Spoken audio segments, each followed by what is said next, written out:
Put your white one in there. And attach the plan to your. Your wife, Ah, As a fire department spokesman, I'm gonna. oh, the brown one, the three. I mean, I have an adapter with color. This one is not, You get it. you can do the You same. will thing with live. You're right there. this. Just direct, you don't need to. You're good. Yes. Are we recording? Yep, Okay, never mind. we just Hi, started. everybody, we're live. Thanks, Peter. Live from New York. It's Monday. It's Monday Night Live. Times Square. I'll wait for David. I'm sorry. All right. If you want. Warning, I have caffeinated. I don't know, I'm big, heavy, strong. You know, English breakfast tea before coming. But then I had a little bit of red wine with the this too. So hopefully it will make it fun. Is your phone still charging there, Rick? Yeah, I'm still charging. That's good. Yeah, I'm good. I need to get a bigger strip. Oh, We'll work on that. okay. What a new project. Oh, you know, let him get it done. I want to get started. Thank you. There's no All quorum. right, now to order the December 8th meeting of the Town of Rochester Planning Board. Have the Pledge of Allegiance. I pledge allegiance to the flag of the United States of America and to the republic for which it stands, one nation, under God, indivisible, with liberty and justice for all.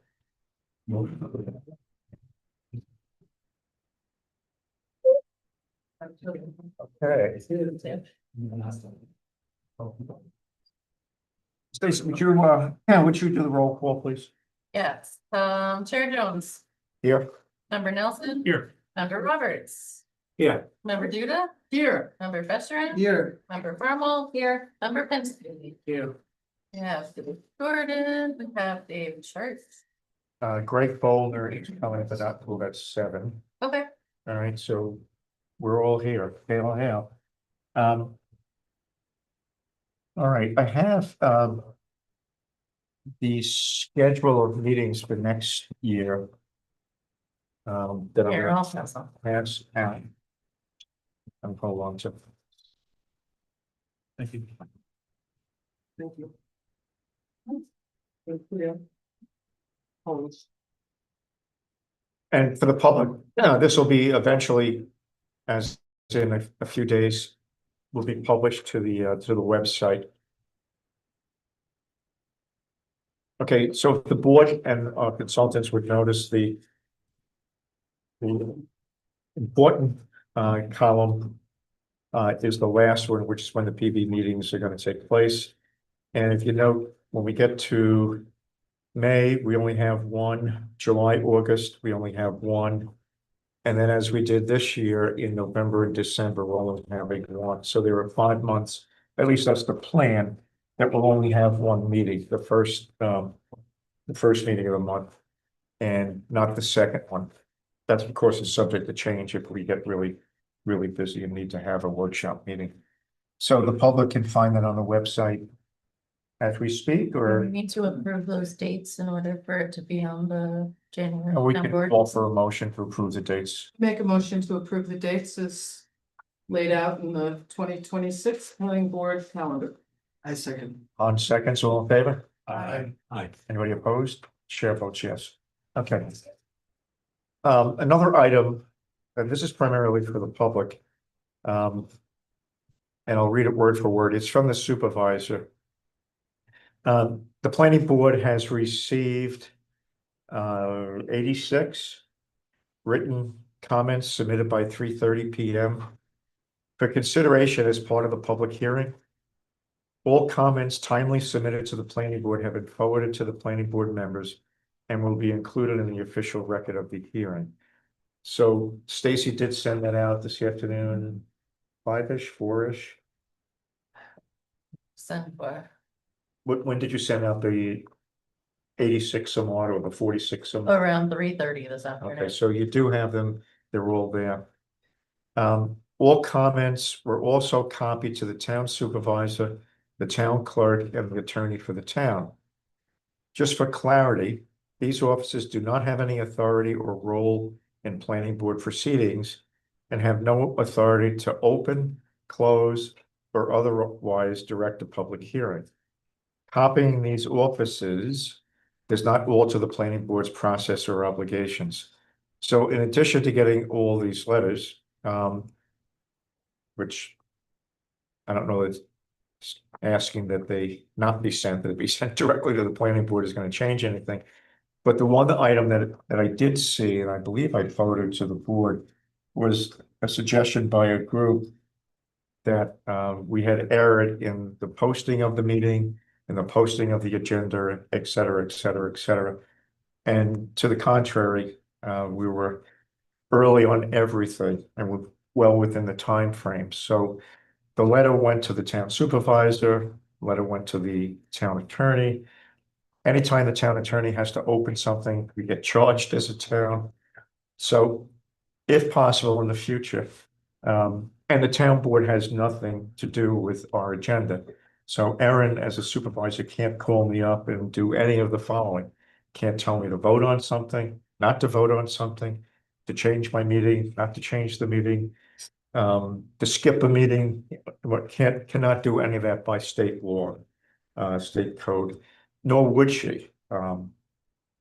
She's got enough on her hands right now for sure.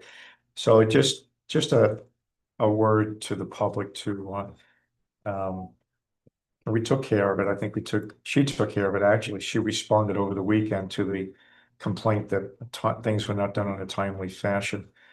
So I'm glad that she was able to do that. If it had come to us, probably would not have been able to get a note out until sometime today, just giving everybody's schedule.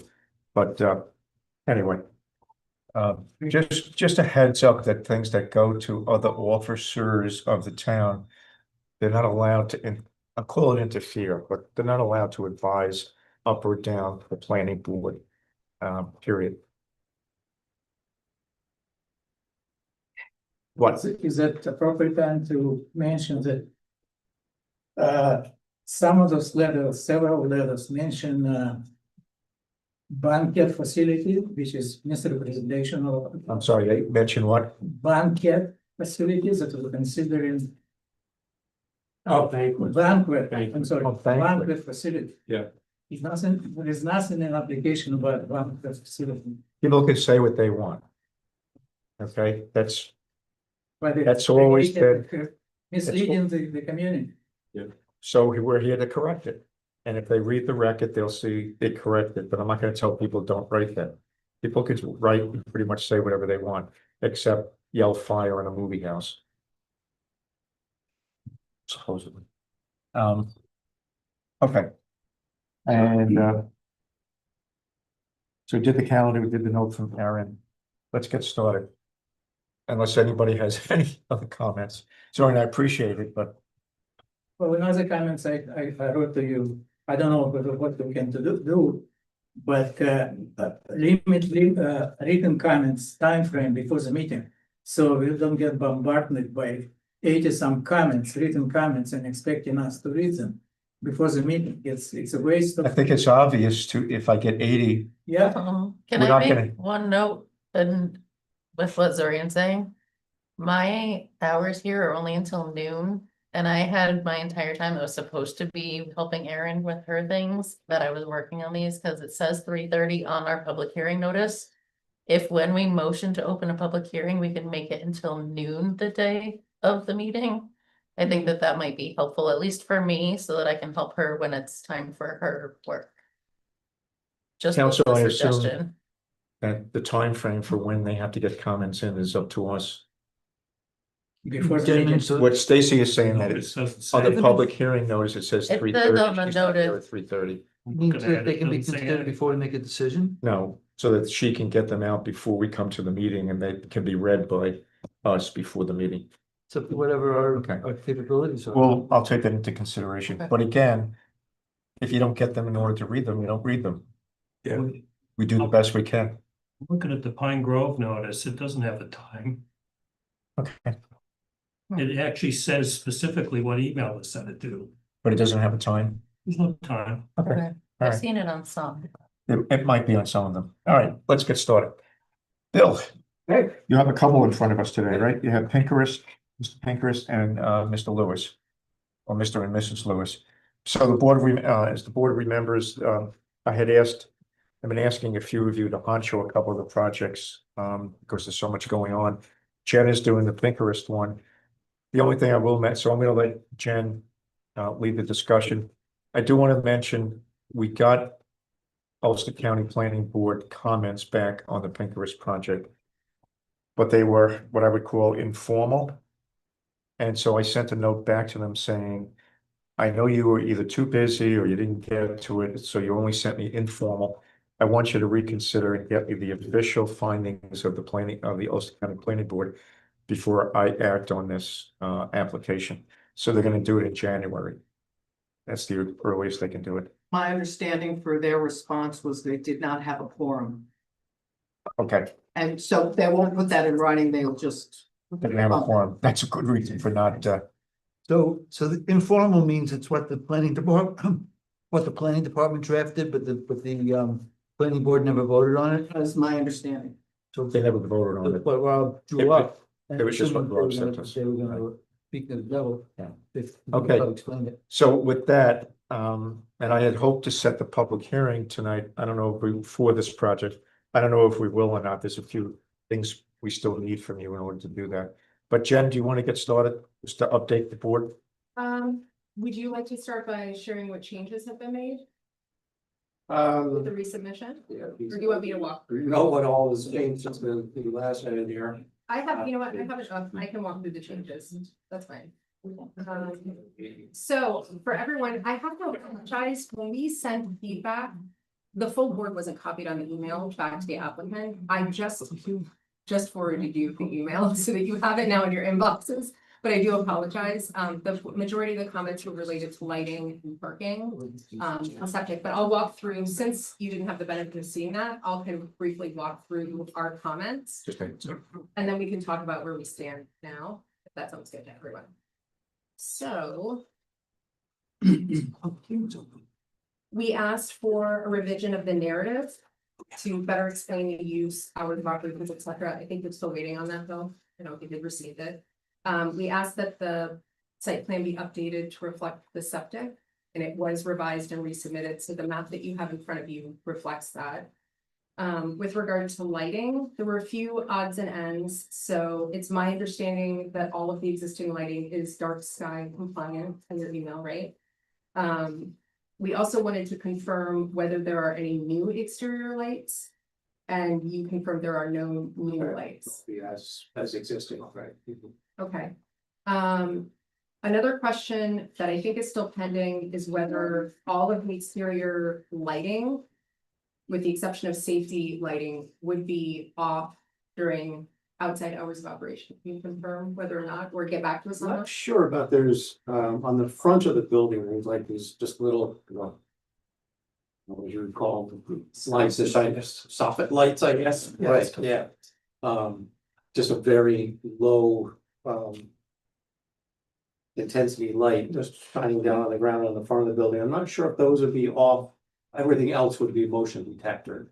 Because I believe the code requires all the lighting to be off. Outside hours of I operation. don't think the code says off. I think the code says to be dimmed. Says What is it? What one is, 40-20 K7.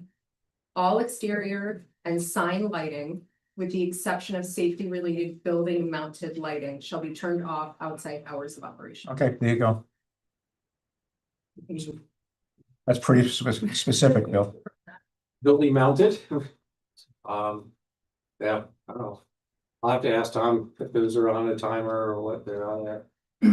But everything else would be, I mean, we have done that with all the, now that I think of it, we've done it with the, tried to do it with the gas stations. I don't know if they're complying, but Most of them do, yeah.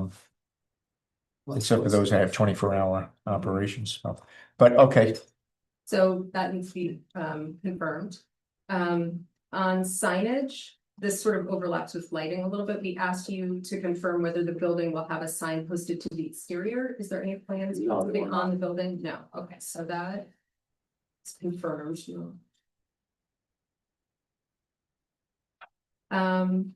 We asked whether the existing roadside sign is pre-existing non-conforming, and it's confirmed it is non-conforming pre-existing, so it kind of is where it is. But, are you planning to illuminate that light or so? It's currently is illuminated exterior, there's little lights that shine down. It's got a roof over the top of it. Yeah, And there's a little pair of lights that shine down on it, up the side on the sun. okay, so there is existing light, Yes. okay, that's. Period.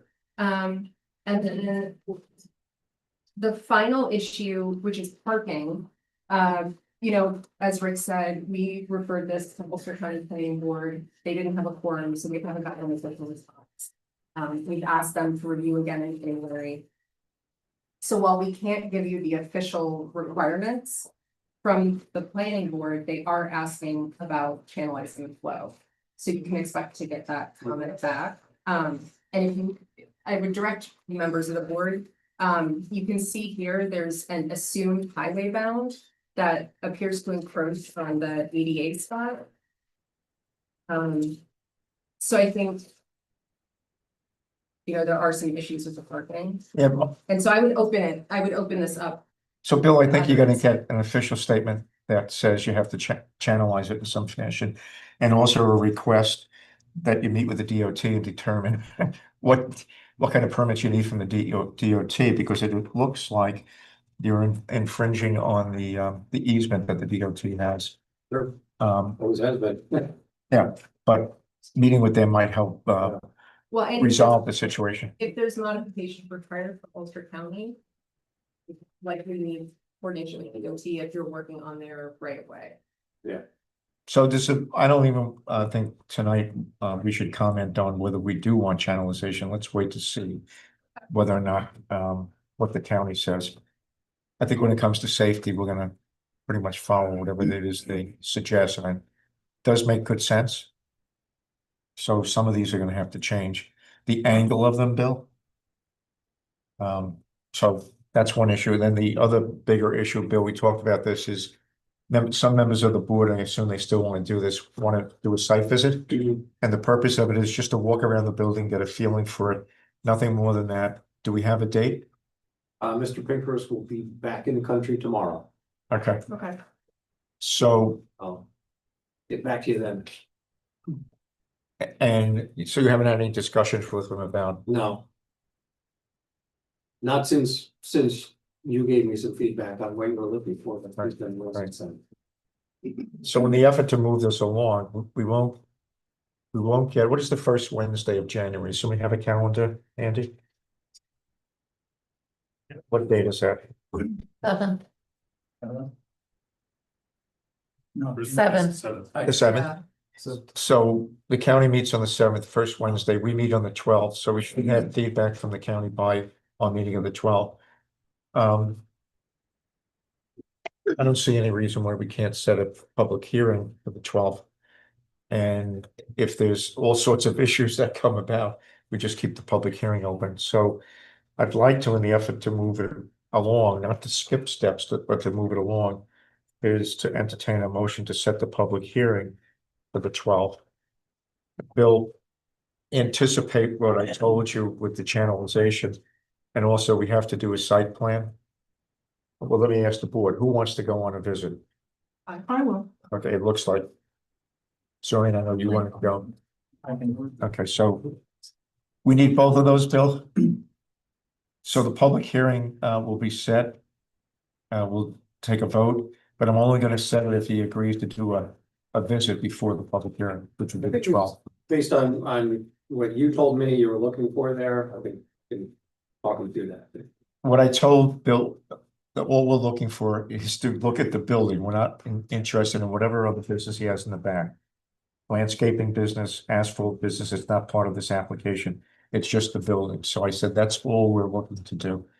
All right, so I'll make a motion that we set the public hearing for the 12th, assuming that we have an agreed upon date before that time for the site visit. Second that. Jen, all in favor? Aye. Anybody opposed? Chair votes yes. Bill, anything else on this? We, No, not in general. I just would like, just point out on the new plan there, we did indicate, I have a distance of 20. There was some concern about whether there was room to back out of the parking spaces. Right. People were gonna be backing out onto the highway. And so 25 feet is the standard width between two aisles of parking. You need to back out without backing into the cars behind. So there's the 25 feet there as well off of the travel way. And I guess the issue is if they ask for a berm of some sort, that can increase the turning lane or the backup lane. Yeah, So it really depends on what Right, the county comes back asking. for. yeah, yeah. And then you may have to Something like the size of this table or. you may have to angle the backup space. I have a couple of questions. Sure, go ahead, Peter. No.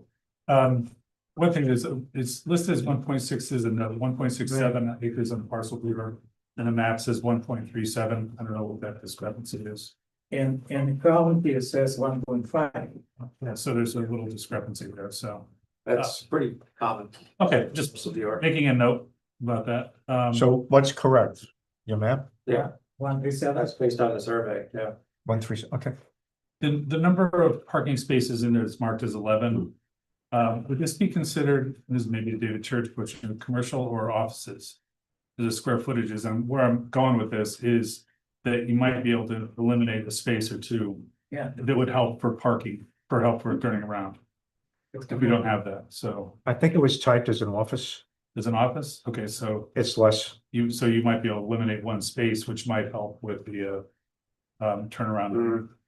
I mean, it's an orthodontist. It's an office. It's not Yeah, Dave.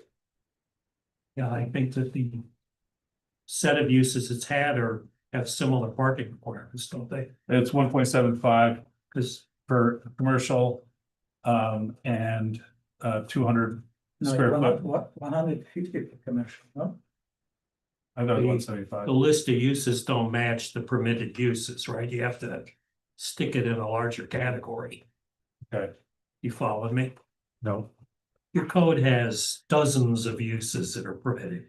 It only has 5 or 6 uses For parking. for parking category. Right. Right, the commercial and offices are. Are lumped, right? Yeah, And the office one has a lesser requirement. larger, I think. Yeah, I think It's it's true. If I may, what he striped recently is way more than is required, right? It may help if the parking is tight. He's got notably more spaces than is required by code. Yeah. But if they don't. It'll work, they don't function. So Bill, the 11 parking spaces you did, what'd you use? The commercial or the office? That's just how many he has. That's what he has striped out there. Oh, so he did it without any instructions from you? Yeah. All right, Just so told me if you- I did striping. I'm like, oh, okay, I already had come up with a proposed plan for the parking, so I better go and see what you have out there. And what was your according to what proposal? I determined it would be 8 would be required. how much? 8. And you used what, office? Um, That was I'm not sure what that was based on. That was one space per 175 square feet of floor area. That's commercial. Commercial. That's commercial. Well, Anyway, it may help the application.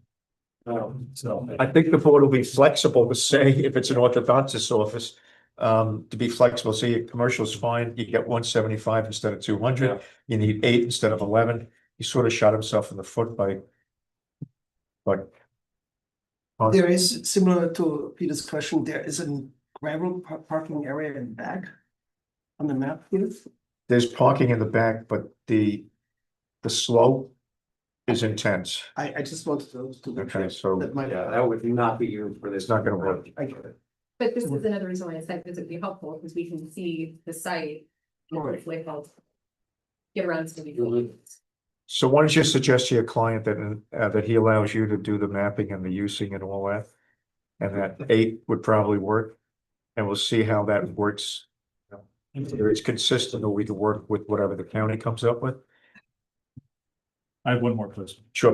Which is on the short EAF, it says that there's a question about SHPO, it says no and no, and yet on the mapper, I think it says yes, that there was a archaeological historical thing. Did we ever get that satisfied even from previous applications or anything? I'm not sure. I think we talked about it, but I just wasn't sure what happened with it. I thought that since we were not Existing? disturbing ground, it Yeah, was just fine. to change the use that. Okay, that's what I couldn't. But I don't have a. It's a preference. type 2 action. Type 2, okay, so never mind.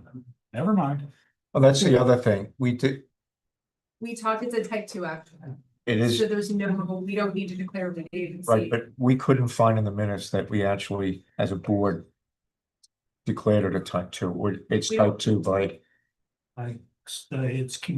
Directly meets a category in the type 2 list. okay, so it's type 2. In the state rules, it's in a pre-existing commercial building, it's proposing a use that's allowed by zoning, even by special permit.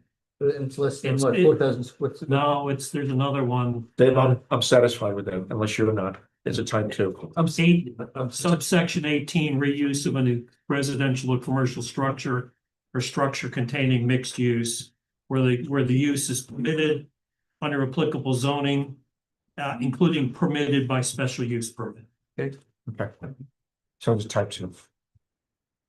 Anything else? No, Did you good? All right, so Bill, And they're not adding the building, right? right, they're not increasing the size of the building. Is that what you asked me? Yes. Okay. All right, You have to. anything else from the board on this? All right, let's move to Lewis. No, hold. No, that must be the same thing. The type 2 is about the amount.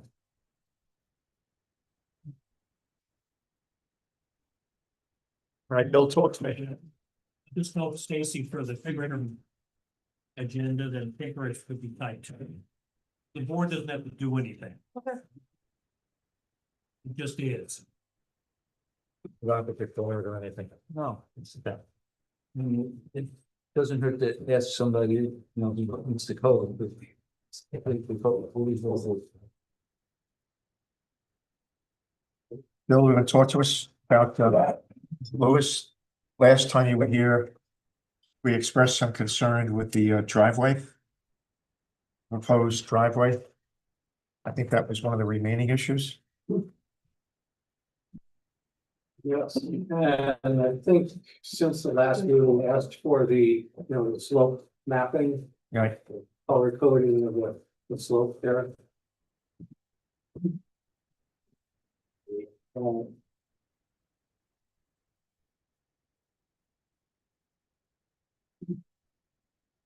does the board have any comments? We had talked about the driveway going through the buffer zone. And the issue is our code suggests that you can't have a paved driveway going through a buffer zone. And the applicant has indicated it's not going to be paved in the typical definition of paved, which is concrete or asphalt, that it's going to be gravel. And the code doesn't speak to that. It just says can't do paved. So I think gravel is a good alternative, and I think we would need a note on the map and in the decision that says that the driveway can never be paved, AKA asphalt or concrete, and has to remain gravel to be consistent with the code when it comes to the buffer zone. What do you think? Yeah. Really.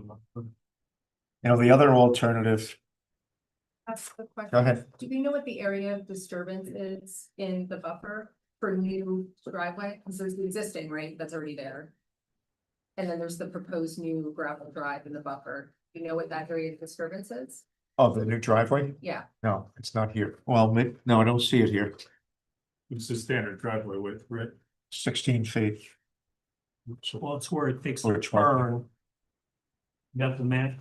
Bill, where is the buffer zone on this? the buffer is in grade on this. What is it? Wetland. Which line denotes the buffer? Light brown. Light brown? I don't see a light brown, Bill. The 100-foot wetland offset, there's 100-foot on the wetland border, All right, right underneath where lot 1, 4.24 acres, you see the 100 feet, right, Way up there. Oh, okay. that's the 100-foot buffer there. okay. It would be helpful to know how much what the square footage is in the buffer, and it should also be on the EAF, maybe it's on there and I missed it. So depending what the number is, Jen, what would we do with that? It's just, it helpful to have, We're not gonna allow asphalt or concrete to understand the magnitude. relative to the size of the lot. Just to understand, just for general knowledge, to know, I don't know that it would make a difference in our determination, but typically that would be information that you would articulate if in it an hap- environmental If it review. happened to be more than that, I don't think it will. Sure, Nice but to you'd know. want to be able to quantify Yeah. it for the environmental review to say, we've quantified it and it doesn't exceed whatever stipulations there are. So you know. Yeah. Um, parallel to- That's my only question about that, about the wetland buffer is just. Bill, can you get us that? From How much of here the Yeah. Well, this is all, well. how much of the encroachment on the Yes, so. new encroachment on the buffer zone? zone? What's the amount of area that's being encroached on? Because there's already a portion of the driveway, Jen, that's Right, in the buffer zone. Yeah. correct. Yep. Okay. So if we can do that, that would be great. Is everybody okay with the note on the map when we get there? No asphalt, no concrete? Yes. Yes. I think Okay. it makes sense to a site visit. Sorry.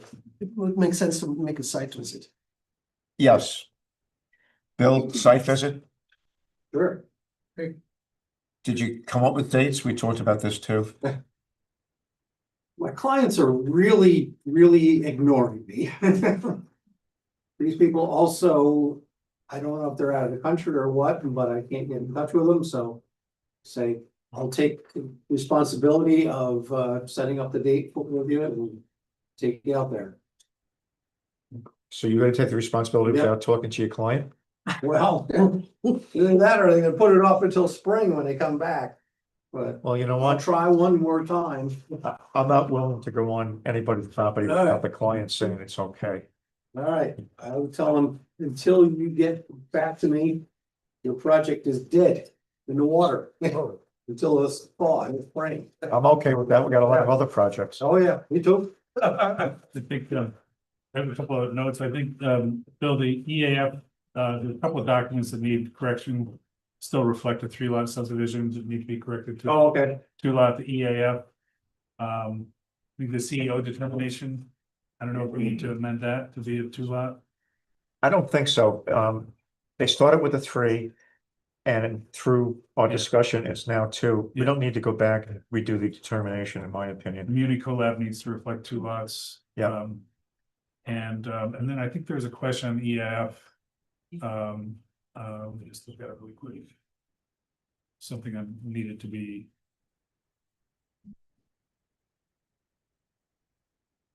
For me, just get that. Oh. Question 1, does the proposed action only involve legislation adopting a plan?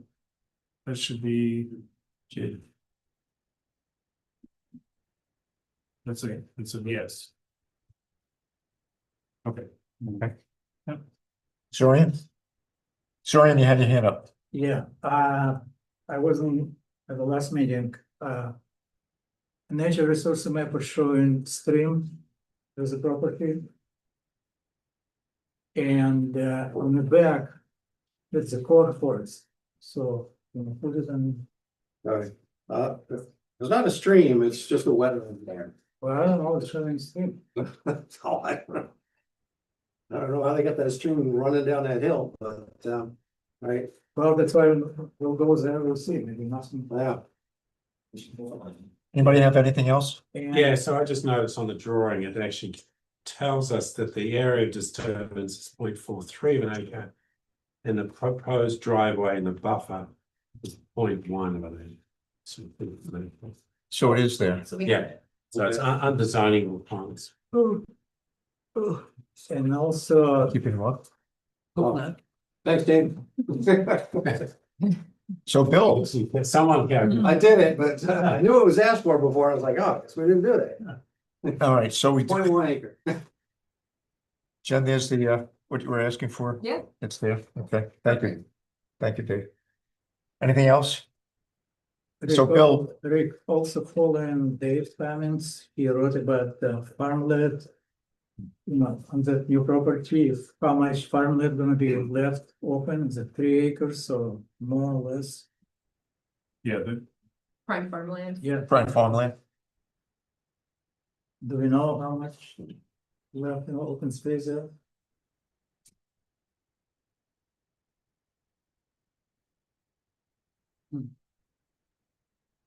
Well, between what's in the front and the back, right, you've got the front farmland is drained out in the front, which is wetland.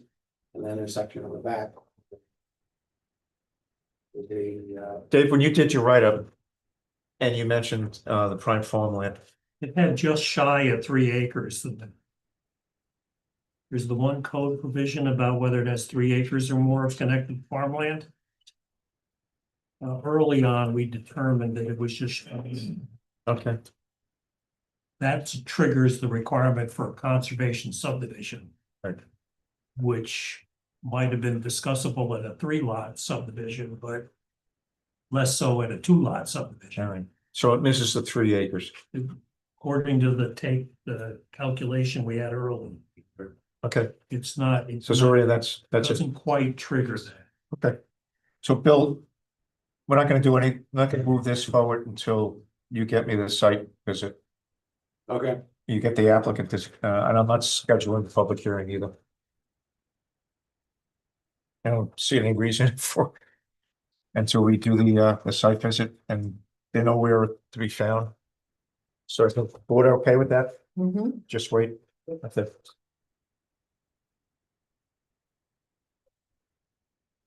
So Bill, I think you're done for the night, right? Or are you coming back for? Oh, you're coming back for Dunn Farms, right? yeah, unless I can get somebody else to put the over for me. Oh, really? Well, one of us to do it. No, Caleb from our office is gonna be here for that. He's gonna be here for Spirit Circle, Spirit Circle. Okay, so- he will do Dunn Farm. whatever you want. Alrighty, All right, thank you. Teamwork, thank you. thank you, Bill. All right, so get to the public hearing portion of the meeting. So we have 2 public hearings tonight. One is Pine Grove, also referred to as MCRT, also referred to as Rav Top. And we moved quicker than I thought we would move on those other 2 projects. And the applicants aren't here yet. So I'm gonna switch gears or switch the agenda. We'll do Granite first. No B. We're gonna do Granite first. You don't even know what I'm gonna ask you. You've got them also as the 5th place. I can't hear you, sorry. You have the same applicant twice on your agenda. No So you B, don't really have to do a lot to fix it. no Once- B, once that's the not, public hearing- I have the public hearings first and the discussion about it later. That's why I have it there twice. And they are here. Is your whole team here? Mr. Hartman, Yes. is everybody here? Do you want us to, we have another public hearing I can do first and we'll do you second. Is that okay? Yeah. Okay, so we'll let you, Scott, why don't you take prime position at the table? Be not to be particularly curt, but the reason we have it twice is to get through the public hearings, get through a couple of other short projects, and then to have a detailed discussion at the end. That's the way we've been doing it. So, but thank you. All right, so the public hearing for Verizon is going to be opened. Stacy, could you get the list back there? Yeah. Scott, are you waiting for anybody else? No, sir. Okay.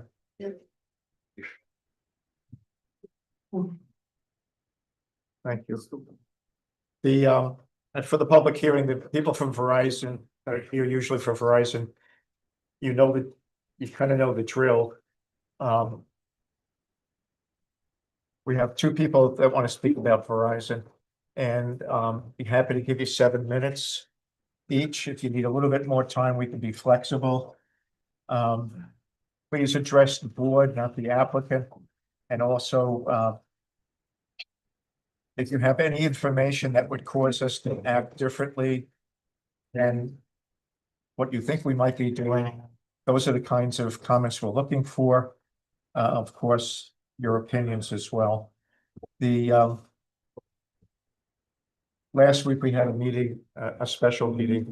I think everybody who's here from Verizon may have been here last week, but we had a special meeting that was posted on Verizon, and it was to talk about the needs assessment. So that's just a general comment, and those minutes will be available shortly.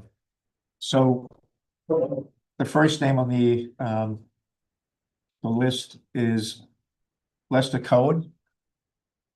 So Lester, do you want to you have some comments? Would you time this? Stacy, 7 minutes? Go ahead. Yeah, you're on. So my big concern about obvious. People have mentioned all of the. Can you speak up a little louder, please? Sorry. Mentioned all of the quality of life concerns surrounding this project, which I think are all valid and 100% on board with. My other real concern is that we're gonna be saddled with the technology that on Verizon's own website, it says that they're working to alleviate through satellite. They've partnered with another company called AST for low orbit satellites that are going to, despite their whatever anybody thinks about those, they say, Verizon says, and I've read in other places, EC Magazine, that that technology is meant to alleviate the holes in service similar to what T-Mobile does now with their partnership with SpaceX. So my big concern is that we're gonna end up with this giant steel structure ruining our views and our quality of life, and then they're gonna move on to new technology, which is not in the future. Their big announcement is how that's gonna come online in 2026, which is in a few weeks. So I would propose, if you guys are gonna let this thing happen, or if you need to let it happen because of whatever the legal things are, which I am not up on, I think you should have some money in escrow provided by Verizon to take it down when it becomes obsolete. That's my statement. Okay, that's a good comment. One of the things I didn't mention, when I was introducing the public hearing is we don't usually comment, we don't answer questions. We're looking for statement opinions, but more specifically, specific facts. So I will comment on that specific fact because if that should come to fruition, there's a portion of the code that deals with the decommissioning of a tower of this sort. And I won't swear to it, but I believe there's a request, there's a escrow required both for the building as well as some money set aside for the decommissioning. And if not, I'll have to check as we go forward. If we do approve this, we can certainly ask for escrow for decommissioning. So I appreciate, that's the first time that I've heard that. So I appreciate, I think it's the first time the board has heard that comment. So I do appreciate that comment. Thank you. Thank you. But there's a whole section of the code that deals with the decommissioning. But the satellite thing is real. It's not a pipe dream. It's happened. And you Okay. can go on Verizon's website. The applicant, when we're finished with the public hearing, if the applicant wants to make some comments about some of the items, we'll let him very short comments. But that's a very interesting new comment. Thank you. Larry Friedman.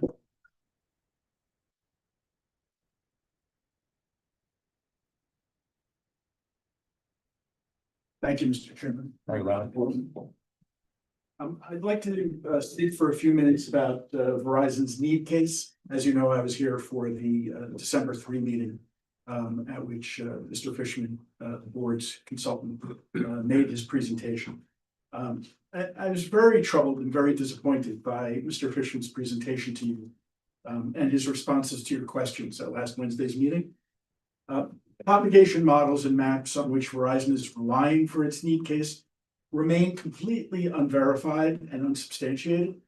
And Mr. Fishman did nothing to provide the board with any comfort that Verizon's model and maps are reliable, especially in the face of the FCC's national broadband map, which shows that Verizon does not suffer from a significant gap in coverage at all, based on hard, verified data that Verizon itself has provided to the FCC under oath. Mr. Fishman openly admitted to you, I know you will remember this. Mr. Fishman openly admitted to you in response to your questions that he has not even seen the type of propagation model on which Verizon is relying for 10 years. And that when he did see it 10 years ago, he saw it over the shoulder of a colleague. And he conceded that he has never had complete access to the model so that he could fully understand its assumptions and how it functions. So on what basis is he addressing the propagation model?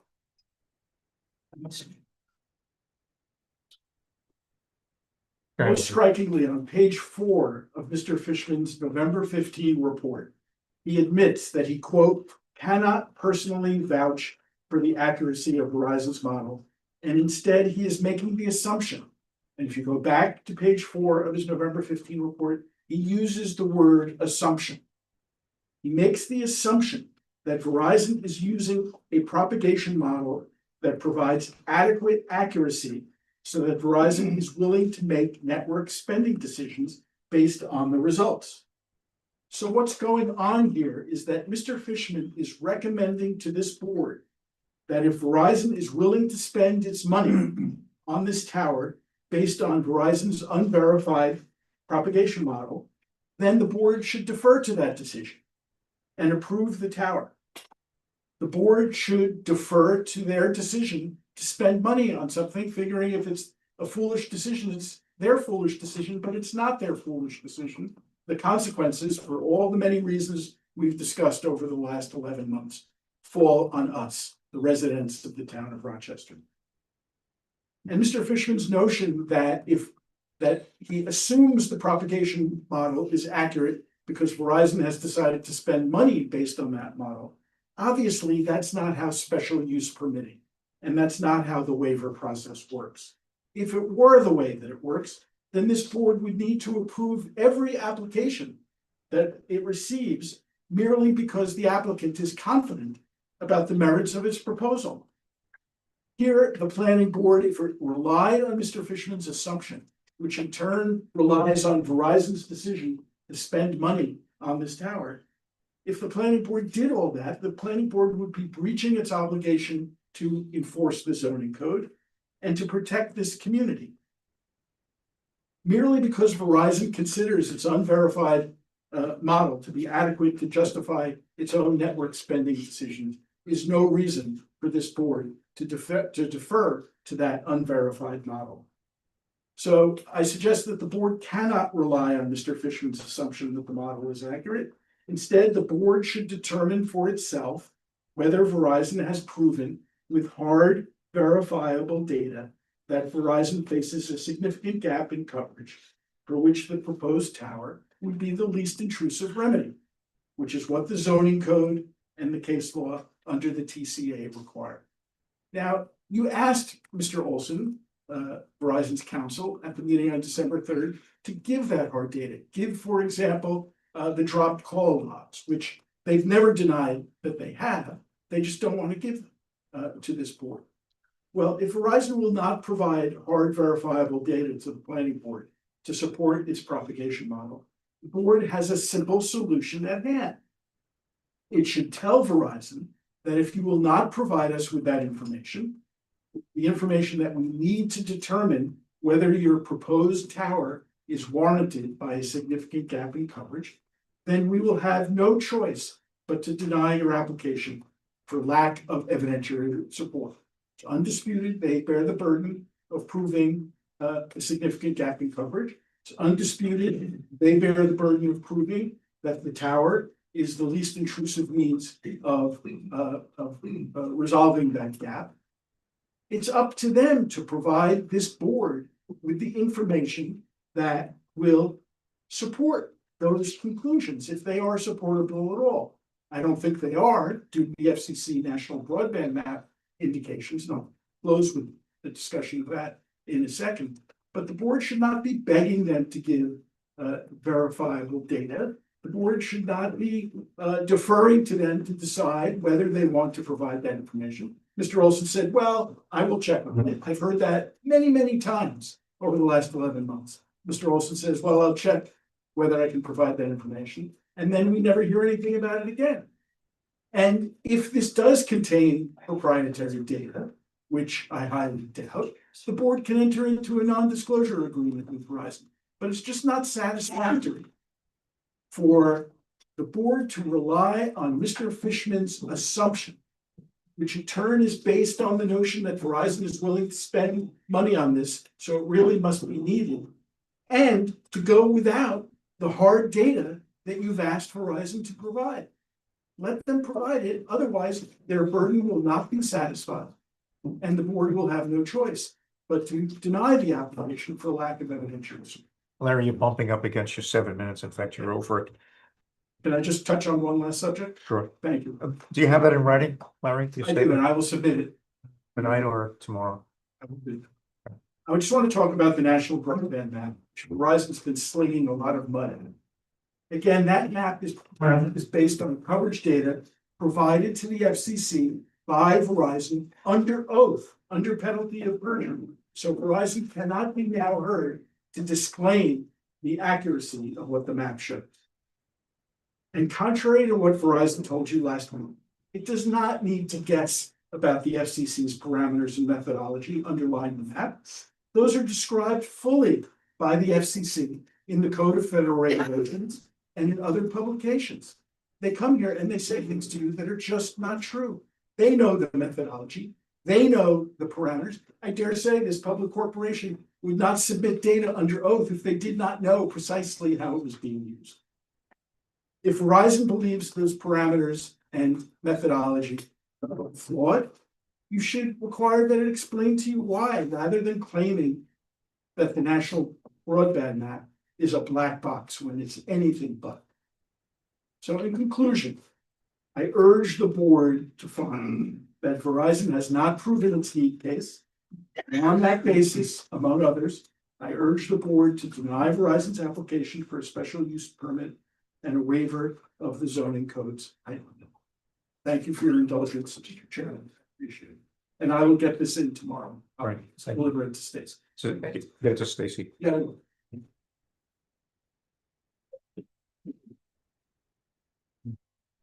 Okay, there are no other people that have signed up to speak, so for tonight, the hearing on Verizon is closed. You want to check, make sure that. Michelle, Oh, the same, Michelle. Brittany. you want to speak? Thank you. Is there somebody else who wants to speak? Anybody else other than Brandon Yeah, right. and Michelle? Okay, go ahead. I just wanted to kind of paint a picture here of all the towers that are right here. There's a giant tower in Wilmarson. There's a mega tower on City Hall Road. There's a mega tower in Kerhonkson. There's a mega tower on Airport Road. There's a tower up at Mohawk. And I just wonder if Verizon wants to put a tower maybe a mile away from the one in Kerhonkson. How many towers is Verizon going to want to put up once we open these gates? Are they gonna put them on Road Valley Road and Lawrence Hill Road and Burn Road and everywhere? Because we have enough. Thank you. Yeah. Thank you. Hi, thank you for letting me speak again. My name is Fran Hertz. I'm also, my husband Ira is not here tonight. He's at work. Asked me if And is that his letter that you're reading? Because we have that. I have an excerpt he wanted me to read, but Go not ahead. the whole thing. That's okay. I prefer you not read the whole thing. It's quite long, but we do have it. I don't want to read the whole. Oh, okay, thank you. I didn't hear that. And my point is very brief. And maybe a little bit different, but also kind of bringing us back to the very beginning of this process. In thinking about all this and the last meeting about need, I just wanted to point out that what we need is to preserve the character, the health, and the well-being of our community. That's what we need.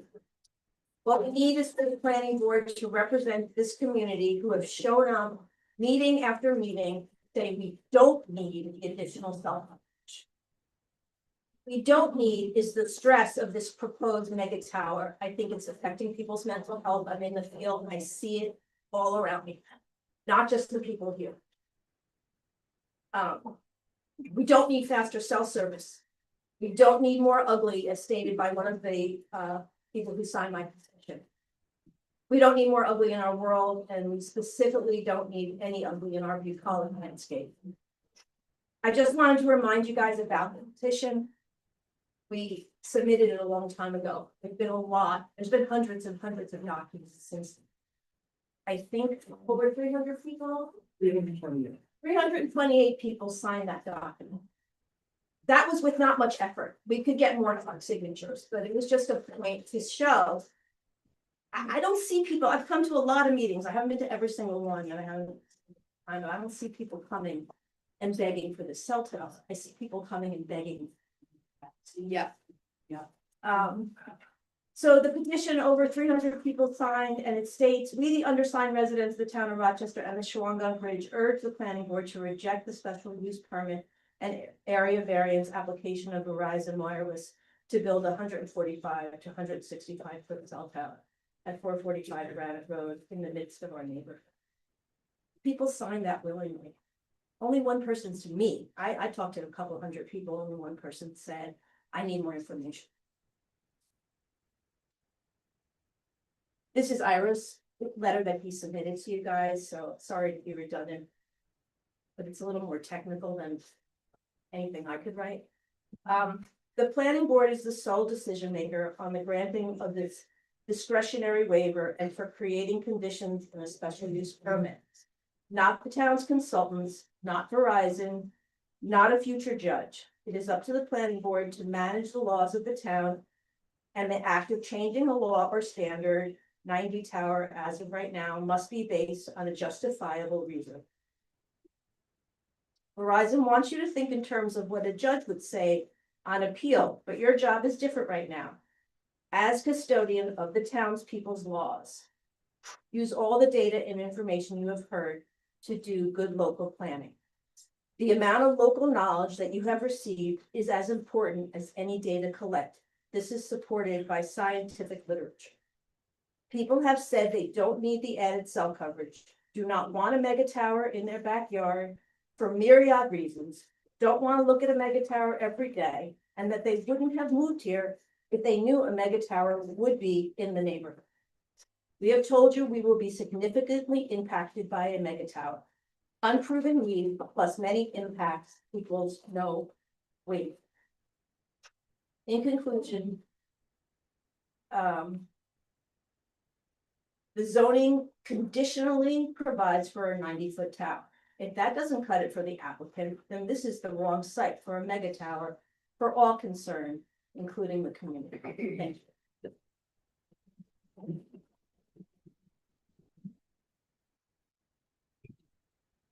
Okay, there being nobody else for Verizon? Go ahead. I'll be very. No, brief. Scott, I'm sorry, the waiting to give you. Sorry. So you're looking. I'm gonna hold you to about 7 minutes. Listen,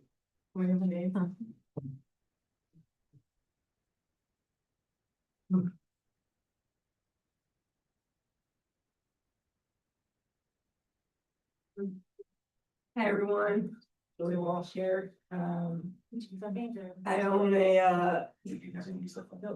a home in three minutes away in Ackworth and land in Carlson. Thanks again to members of the planning board for your due diligence on this matter. And I'm making my comment today regarding several points made in the previous meeting. I want to begin by saying that I've worked as an advocate in New York State for over 20 years to ban fracking and protect our environment and public health. During this time, I've been largely unaware of cell tower build out in our region and across our state. Since getting involved in this issue that will directly impact me and many of my friends who are here who will live within a mile of this proposed site, I'm quite frankly shocked at the lack of regulations or planning involved in the cell tower build out and the need for this tower. It does not keep, and the need for this cell tower. Sorry, let's please, sorry. Last meeting, Verizon's lawyer and one very sorry.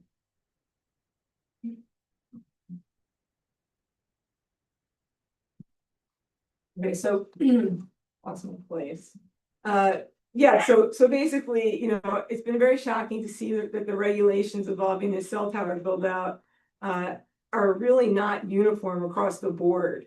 And that all of this requires a great amount of technical expertise on you all that is outside of the regular developmental issues that you face. Still, that said, the decision is still based on the simple fact as to whether or not this will negatively impact our community and region, and if so, we are asking you to deny it. In the last meeting, Verizon's lawyer and technical employee tried to make the case that there is a need to go beyond our existing code with a special use permit and height waiver, and in my opinion, they failed. There were many things that were said, but the most important one that I heard from Verizon's lawyer said was regarding whether or not they will give you the drop call data to demonstrate the need for the project. An hour and 5 minutes into the meeting, when the chair asked if this call drop data would be making Verizon's case for the tower stronger or not, the lawyer said, and I quote, "It may or it may not be." Meanwhile, Verizon is saying this is part of the internal information that is basis of their calculation, that this information is proprietary, and the lawyer kept stressing the fact that you basically need to trust him, because why else would they be building a $500,000 tower? If there's anything I've learned in advocacy, it's not to just trust the lawyer that is working for a multi-billion-dollar corporation. It's comical to have one of the only people in the room getting paid while the rest of us here are all volunteering our time to make our community better. Tell us to trust him. It seems more likely they want this tower to make a profit. They'll be able to lease it out, amping up their capacity, whether or not they really need it. Landowner's gonna make money. He doesn't live here. We all live here. What was said in that meeting by the consultant, who, you know, I appreciate that you all got a consultant go over this technical material. He made it clear it is a data point. When he was pressed, was it the most important data point? He said no. You know, after the meeting, I did want to say that I approached him and just asked him a couple of questions about his expertise in this area. And, you know, you've done this for 10 years, obviously there's all this expertise. And I asked, out of all the towns you represented in 10 years, how many of the towns stopped it or tried to stop it? And he said none. But when he worked for AT&T before he was a consultant, one town did try to stop it, and he worked as the lawyer to make sure that the town was overwritten. I'm just trying to make the case that I don't think that the consultant is completely impartial or really on the side of trying to make a stronger case as to why Verizon's information might not be correct. All this said, the lawyer did make the case that the town board would need to pass a law in order for you to get that call drop data. And to which I, as a taxpaying citizen, I'll be asking the town board to pass a law and invite the planning board and community members to do the same. You know, in conclusion, it's similar to what I've said before. Ultimately, you know, this decision is going to rest on the community character. It's going to rest on our town code. It does appear on the very little bit that I know compared to what you all know, that there is a basis to stop this. And there have been many towns in the area who have stopped these cell towers. The town of Marbletown, the town of Woodstock, the town of Gardner. So there is legal basis for stopping this. We also live in this critical, highly sensitive viewshed, which, as I've said in previous meetings, you know, over 500,000 people come a year to come up to the bridge to participate in ecotourism. It is going to be visible. Oh, and the last point I did want to make was this issue that keeps coming up about the height of the cell tower. While I understand this is being brought up in a way to kind of want to mitigate the harms to viewshed, 120 to 145, 160, it's not really that significant given how big the tower will be. And Verizon's own technical person said they don't want a smaller tower. You know, once this is, you know, the last thing I will say that, you know, the industry, what I've seen working as fossil fuel industry is that Once the industry, like a Camel gets its nose under the tent, they'll just continue to build out. If you were to allow this variance, you lose jurisdiction over how much development is done on that one tower. And I think that's something to consider. I do think that this is just not the place for it, for all the reasons that have been stated. Apologies for not being as articulate today as in previous times, but ultimately, I think there is a case to be made that there should be some concerns that Verizon isn't presenting all the information that they have internally when they're calling it proprietary. I think that we should do our due diligence as a community to get that information, to pass along the town. And if that takes extra time, then oh well, they're a multi-billion-dollar company, they can wait. Your job is really just to protect us and to protect the community and not be bullied by any corporations. I think you have the legal ability to stop this, and I ask that you do. Thanks so much.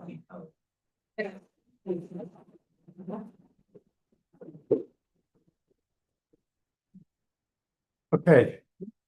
Now I'm gonna close the public hearing for Verizon for tonight. Scott, I'm not gonna take any comments from you until we get to the regular order of the meeting when we talk about in details. Sure.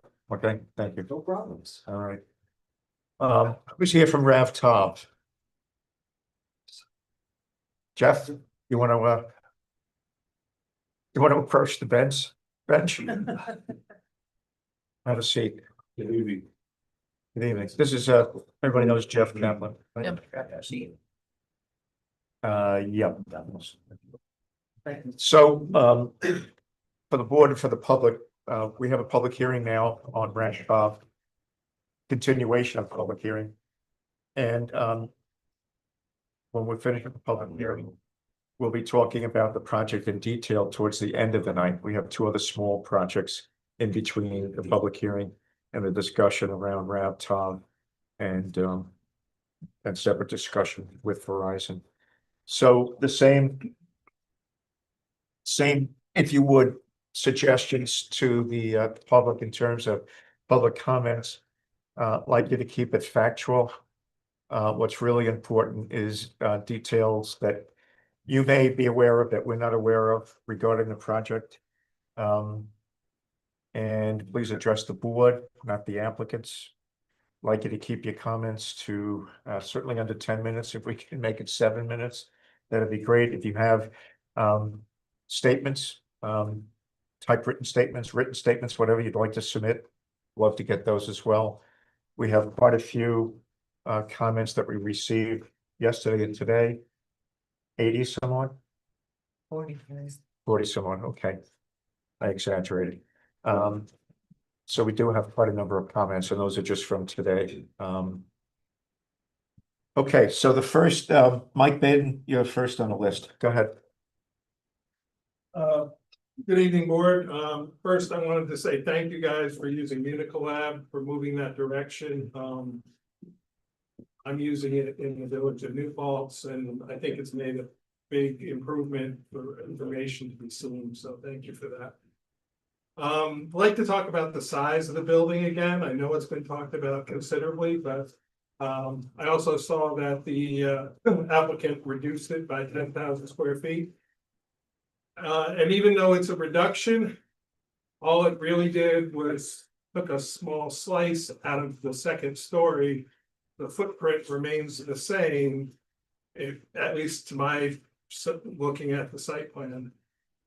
It just took a piece of the second story off, and in reality, it's going to make it look quite strange to have a piece of the building that's 2 stories and a piece that's 1 story. It's not. It may seem like a 20% reduction, but in my opinion, it really didn't reduce much of it. Something to consider for the board, and I don't know if it's been brought up yet, that the project site sits up quite higher from Cherrytown Road. So with the narrowness of Cherrytown Road, the height of this will appear considerably larger than it really is from the ground level because of that significant slope up. I'd like to ask the board that you continue to hold this public hearing open until you've completed the part 2 of the seeker. I think there's a number of, I believe this has been classified as a type 1, and I think I agree with that. What I see is, though, that there's a number of questions that, in my opinion, should be listed as moderate to large impacts. And I think the public should have the ability to comment on that part 2 of seeker. So I would ask you continue holding this open beyond tonight until that's completed, unless it already has been completed. I don't see that it has. Also want to speak again about the lighting. My home is a significant distance away, but it is straight uphill from this property. Every single night since the tree's leaf is gone, I'm looking down onto the top of this property. Quite frankly, it looks like an airport right now, without an addition of the building. I appreciate that the board is considering the existing lighting in the site plan, but I was here, I think it was in May, and made these comments. Nothing's changed. If anything, it's gotten worse. The lights are left on more. Quite frankly, this project, I have no problem with the existing resort, but this is too much for the site. If it was further back from the road, if it was on a different part of the property, maybe then it would work. But it's right on top of the road. It's just, quite frankly, too large for the site. Thank you. Thanks, Mike.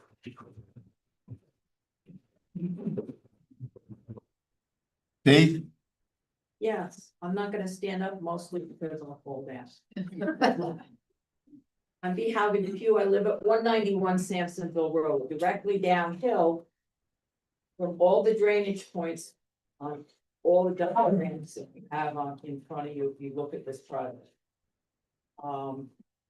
There's nothing but the mikveh and the parking lot, and it's all open ground for 2 acres and then down to my house. And it's like a swamp. It's never like that. The questions I have for this board: has anyone from this board gone in since the applicants have taken over to see the now configured bedrooms for people to sleep in, and how many people are there per bedroom for the residents that stay over? Because mostly this application comments on the fact of the visiting people at a level of 570 to celebrate festivals and things like that. But what about the people that stay over? Is that 570 plus the people who stay over? And you don't know as a board how many people are per room now, and that will significantly impact the water usage. It could put you over the 1,000-gallon limit per day for a single 30-day period of a commercial use. Because of the new dining facility, there are 2 kitchens now, more water for food prep, more septage going out. The new facility is proposing offices, classrooms of an unspecified number of occupants, greater bathroom usage. Although it's supposed to host a single-day festive facility for meals, how will 570 people? That could be somewhere from 1,140 if you estimate it to 5,130 gallons. Depending on the venue, the meals served, the duration of the event. So, Mr. Gordon, it's my understanding that you said this board did not have to do a hydrological survey. I find you to be in error, even though you're a lawyer, because the town law says that it does. And that would be in the 140-5.1. There definitely And the board can also request a hydrological study at their discretion under law 140-5.14. So unless you can tell me how many people are gonna be per bedroom and how many people are actually going to be on that site at one time, it is my belief that you will be over the 1,000 gallon per day, and the drainage downhill is gonna kill me. If I could prove this or had had someone who was an arborist come, I would have loved to prove that the 60-foot, 4.5-foot base tree that landed on my house landed there as a result of wet soil. But unfortunately, I do not have the cash to pay an arborist nor a specialist to come in to say that the wet and the constant drainage from this facility caused that tree to go over.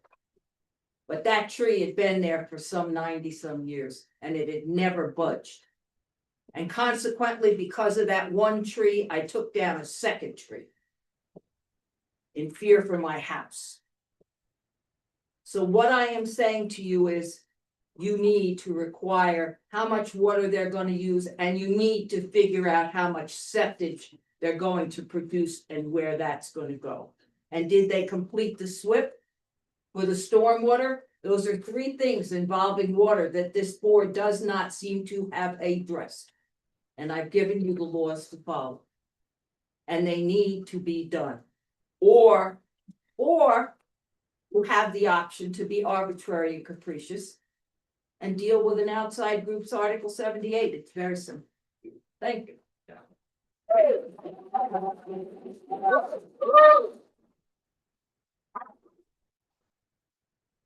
The next person on the list is Michael Rubin. Yeah. Mr. Rubin? Yeah. I want to thank everybody on the board for serving, and it's very obvious their civic commitment, and I really appreciate it. I know this is a difficult thing. I'm going to start out just holding my computer up. We've got some illustrations of some of the things Mike Baden was saying. This is, I live at 239 Sampson Hill Road, half a mile from Camp Rovtov. This is my night sky. As a result of the lights that have been there and been there. And in case anybody wants to know what it's like or the impact from the sky, here's a shot from the sky, maybe what Mike is looking down at. In terms of what we describe it as an airport, I think of it as like Yankee Stadium. Wow. Yeah. This is from their direct neighbor, the Collier Farm, their field. Wow. A light not pointed at anything in the compound, but just arbitrarily harassing this very, very beautiful landscape. And then upon examination, a lot of the lights, security is not hard for anybody to understand, but a lot of lights on this property seem to be confounding as to what their purpose is. So there are a number of structures here that have these lights that look like they're well-lit windows from inside. They're not. They're exterior lights that are made to be extremely bright and to appear from a distance as like they're illuminated from within, but they're not. And I don't know. And they seem actually similar to the lights spec'd on the Part 1 Seeker that is that's on the record in the 12. And I'll just get to this a little out of order what I have to say, but I'll just do it while I'm holding my computer so I can set my computer down.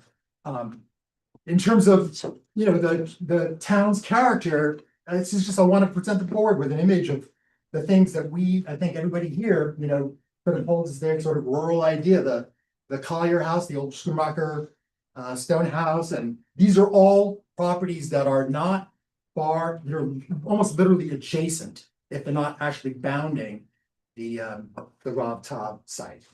And then this is what we just got a few days ago, the Rovtov plan, compared to another community that is nothing like our community nearby. And so this is the context for a building like this, not our community. That's the point I wanted.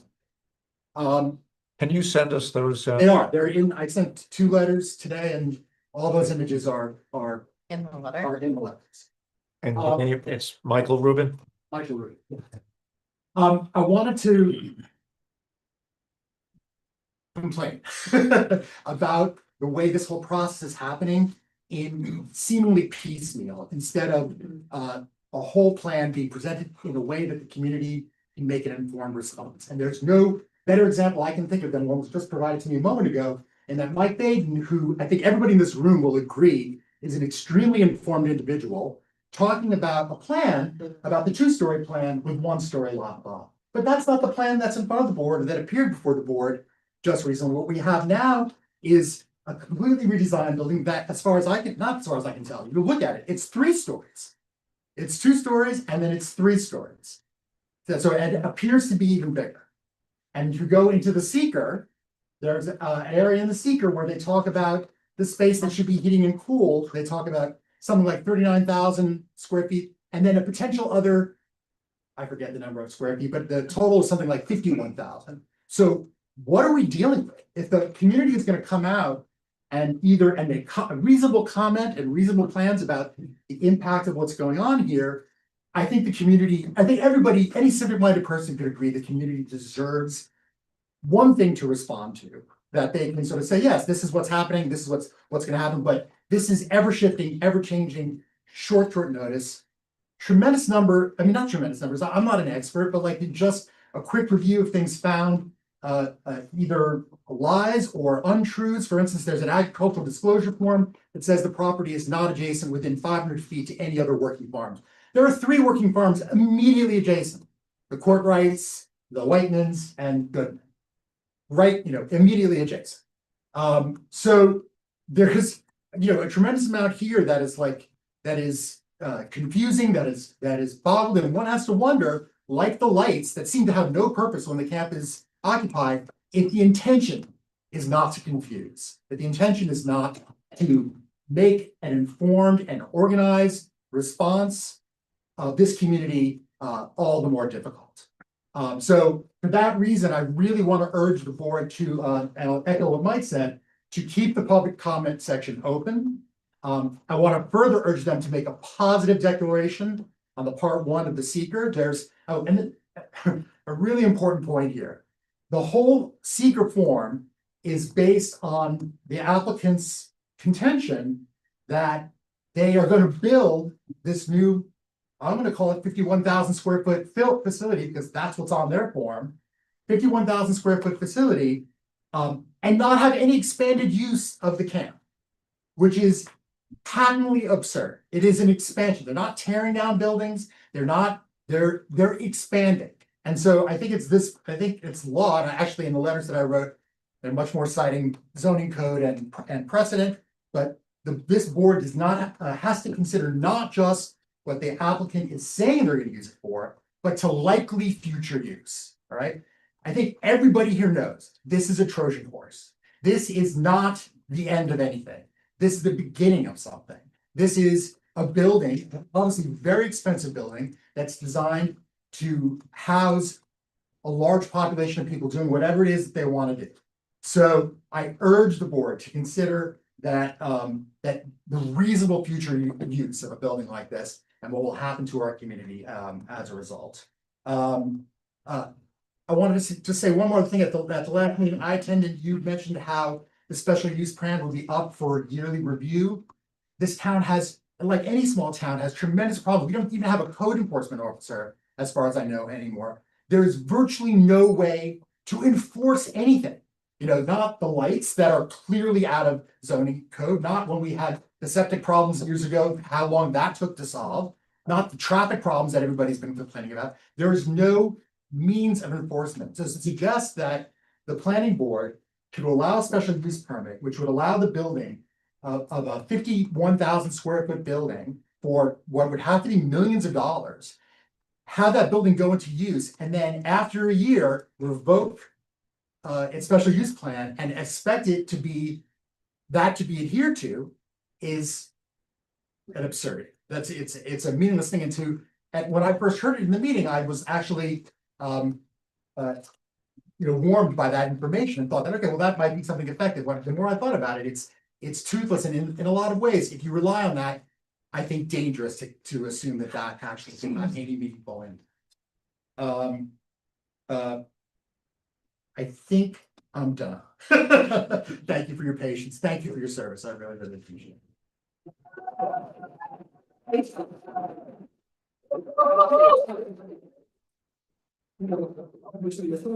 He sent it at 5:30, so I'll send it later. I share some of your pain about code enforcement. I can assure you. I can't make out the next, it looks like Heath is. Who signed as number 4 on the list? Might be crossed out. Oh, it might be crossed out. Thank you. Does that look like it's crossed out? I think, yeah, I think Tony started writing it All right. crossed out. Then number 5, Ivan Goodman.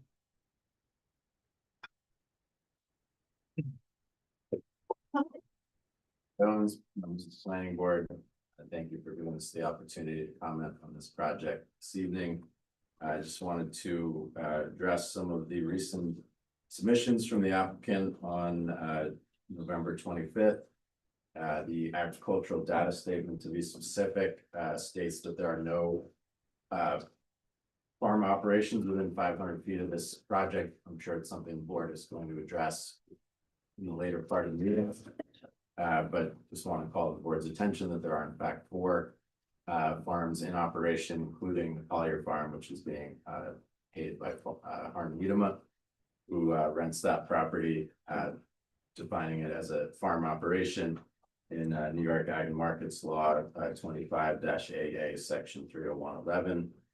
I would imagine the board is going to address that issue, but just wanted to call it to attention. The potential for wastewater contamination of these 4 food producing farms, whether it be for animals or human consumption.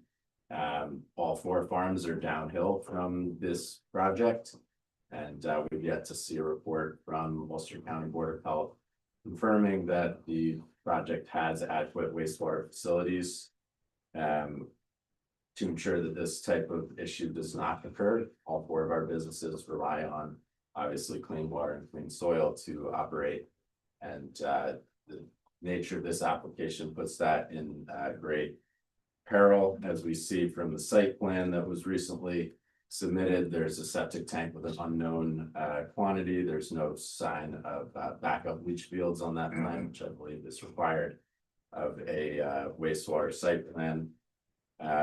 The character of the town, which relates to the ability to conduct agritourism, is also in jeopardy with this type of project.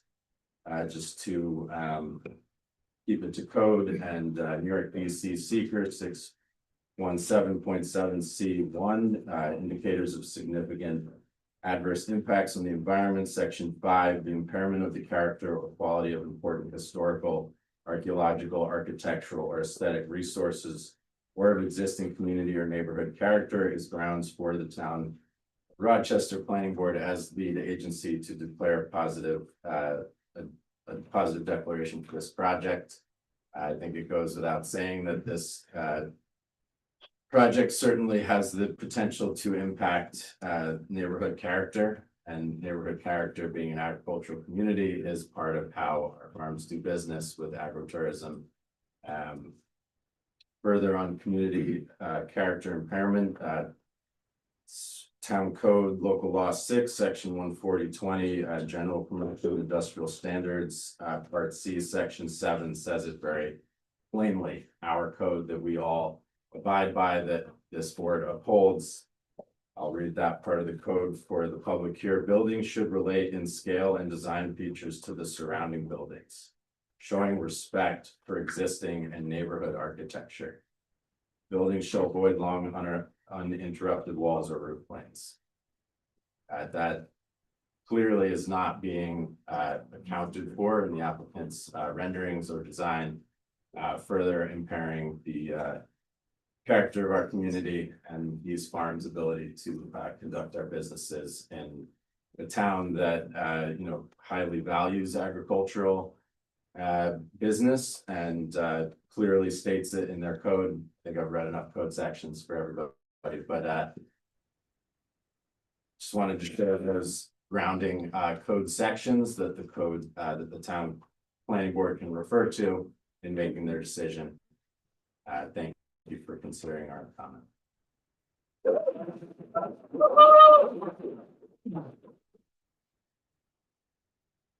Is there anybody else who wants to speak on this project?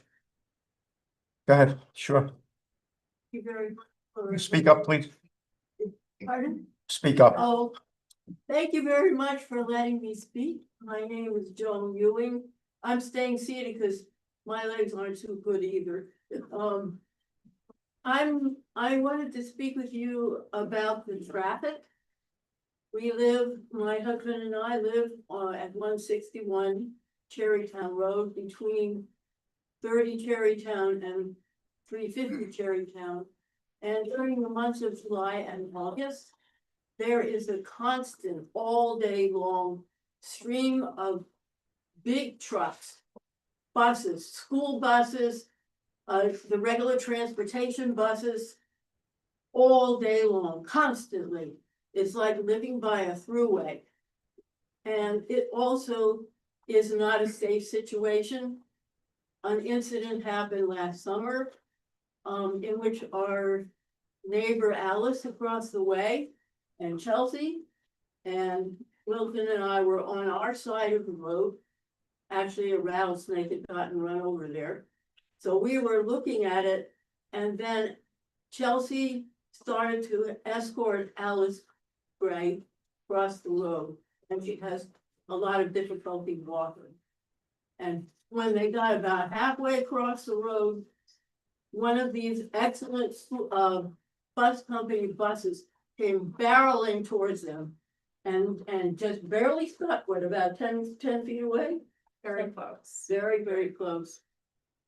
And so it's very hard for some of these vehicles to see. There are curves that are on the road to see whether there's a pedestrian there, but people do live right on the road as all these vehicles come by at a great speed.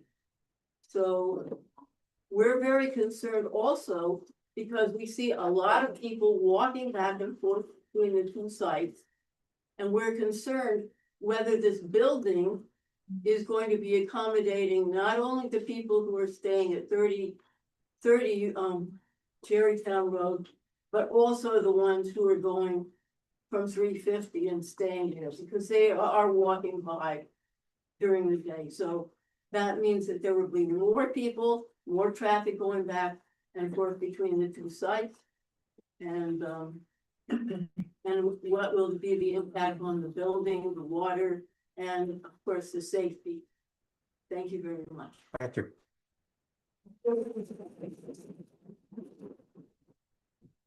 Anybody else?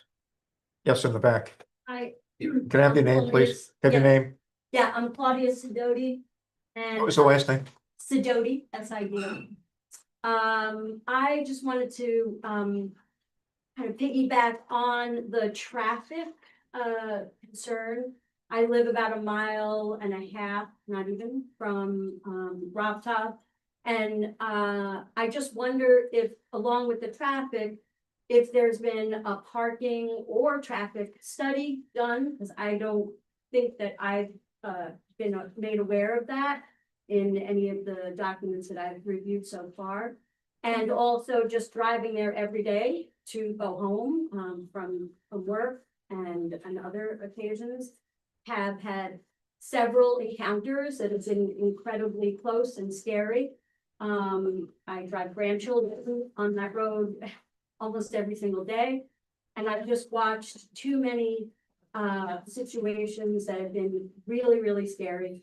And I just don't understand where, just from a parking perspective, you know, where would all of the cars for all of the guests, employees, and folks that work at the resort, where would everyone park? Because I don't understand that based on the plans that have been submitted so far. So I also just urge the board, and thank you again for your service, to just, you know, keep this public hearing open until all this information has been submitted properly, so that the community has an opportunity to respond, because I think our safety and well-being is really at risk here. Thank you.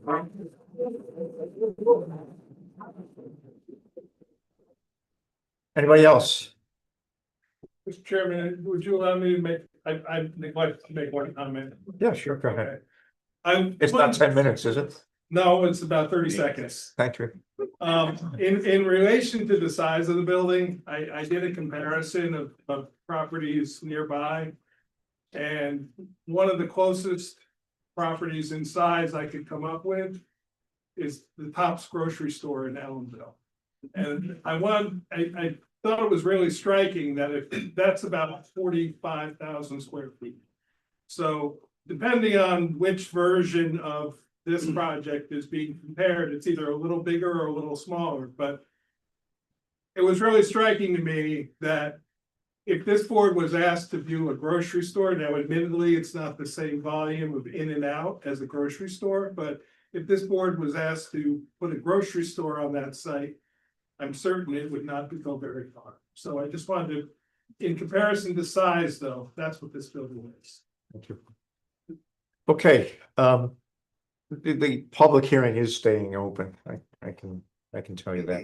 And there's many things that I could comment on. I won't say not misinformation, but things keep changing in this project. That's certainly true. Some of them changed by request of the board, trying to make things different from something from a month before. So for example, Ms. Baden, you referenced the diagram that you were looking at that looked like a ziggurat with a ceiling or a rooftop, and then it goes down and then it goes across. That's changed as a picture of that. I think it'd be sufficient to say that we've had a lot of discussions with the applicant about the size of the property. So what I invite you to do, rather than have a back and forth here, what I invite everybody to do is to stay later, till later at the meeting. We have two projects we're gonna do now. Since the public hearing for tonight is closed, we have two projects, new projects that we're going to listen to the applicants. And we have very little to do with it. They'll be back sometime in January for their project. And then we're going to talk through, the board is going to talk through a lot of items on Rav Tov. So that would be about an hour from now, after we get maybe 45 minutes after we get through these other two projects. So I would invite as many people who can stay out. It's getting cold, but if you can stay, to listen to the board. No public hearings, public comment later on, but to listen to the board's discussion with the applicant, the ongoing discussion. So some of your questions will be answered, and we have lots of additional questions as well. So with that having been said, public hearing is closed for tonight. I'm going to take a small break of 5 to 10 minutes to give those of you who want to leave chance to leave. And we'll come back in about 10 minutes and we'll start with a new project that's going to make a presentation. It's a project on Dunn Farms Road. We'll start with that. So the applicant, if you want to go out for coffee, come back in about an hour, fine. Otherwise, make yourself comfortable. Thank you all. 10-minute break.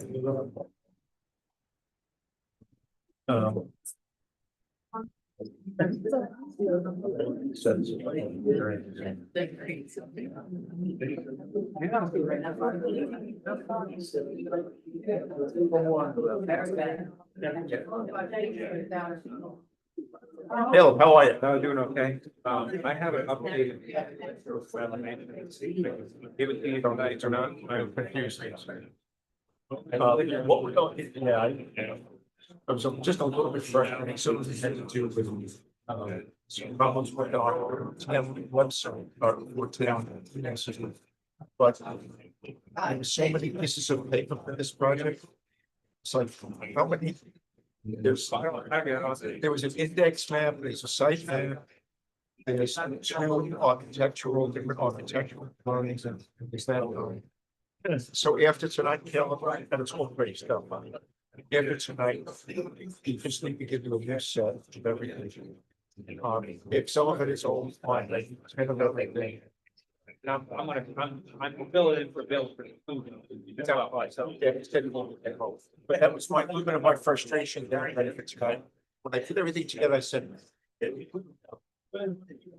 Yeah, no, we did, but we have, we stuff looks good. We have another submission to make, so we should be good. Thanks you.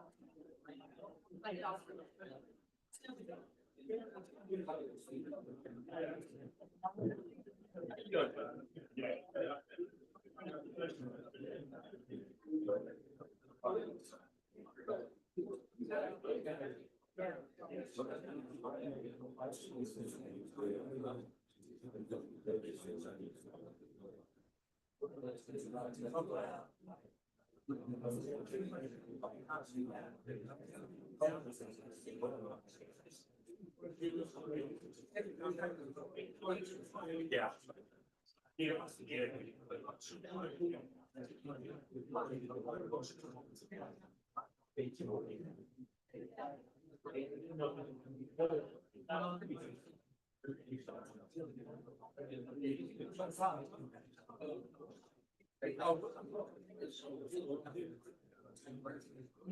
Style. Yeah.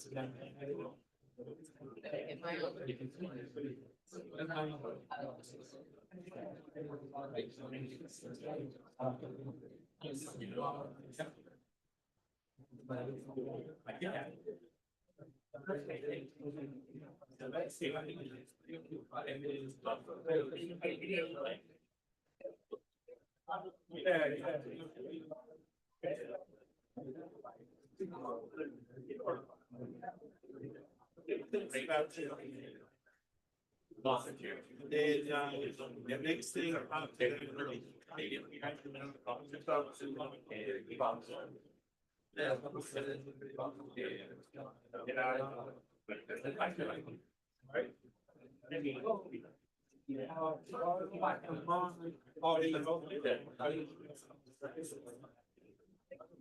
Yeah, there's a.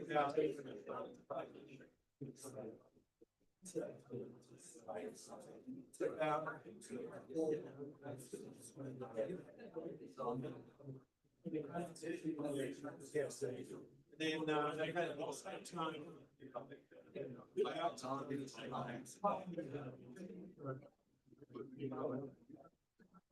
Seven, eight, nine, it's in the valley, yeah. Yeah, I'm doing it the time.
And so money goes into.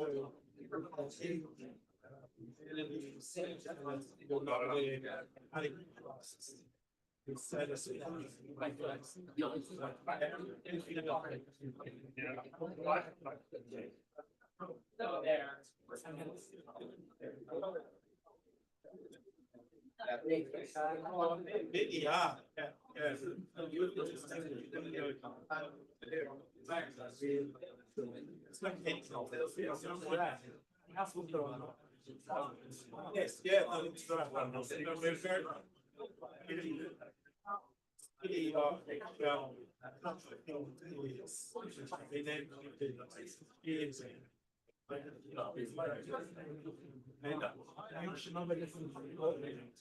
Yeah, well, we're actually in the last year of awards, we have to figure out.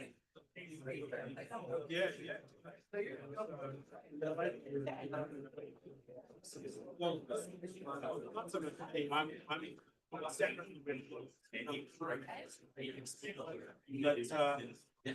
yeah, experience there.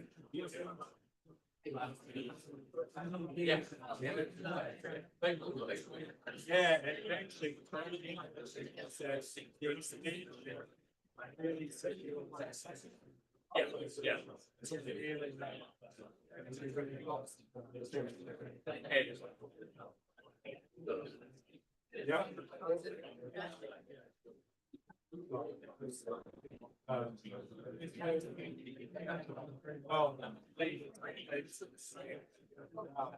Yeah.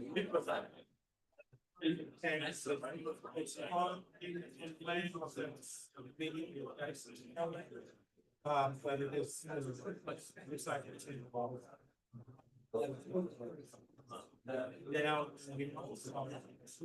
Yeah. Yeah. There's a lot else.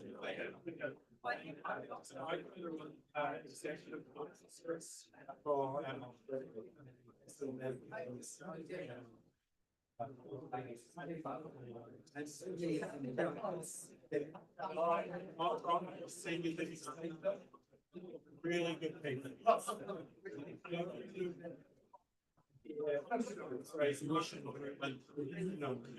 Everyone throws that around, well, my experience. Really.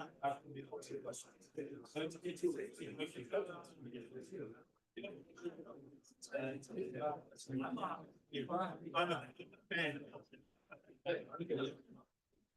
All right. Well, everybody back to order, please. Stacy, here's the approved bill sheet or the log sheet.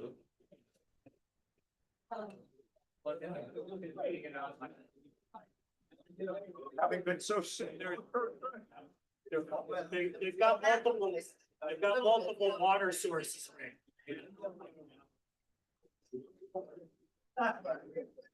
We can have water, please.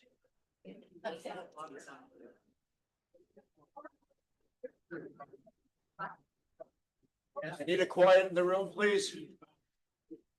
You need to discuss things. I know it's cold outside, but you'll have to go outside. We have two projects to discuss, and then we'll come back to Ravtov, followed by Verizon.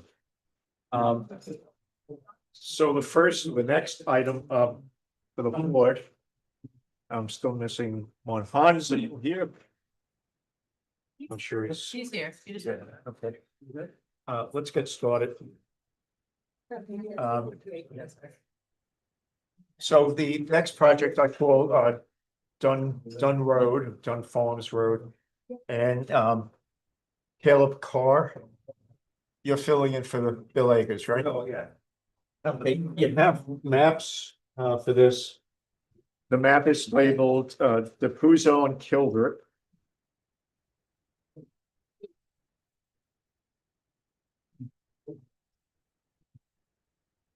Everybody got it?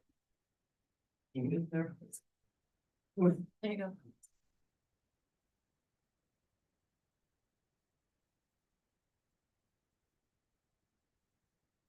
And what I've done on this one, I've asked Peter to bird dog this project for me. And he's been doing that for the last few months as we've gone through the redo of the maps and the submission of the details.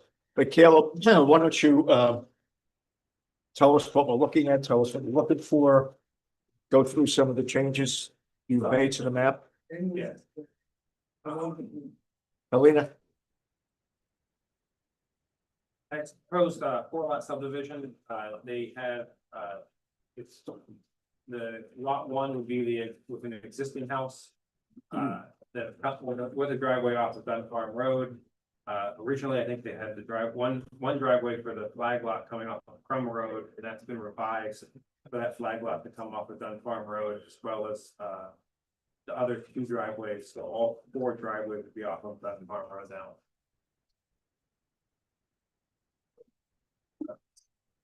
So, the lived-in lot is lot 1. Yeah. Lot 2 is a new one. That driveway is coming off of Dunn Farm Road. Lot 3 and lot 4, that's coming off of Dunn Farms Road also. Yes. Okay.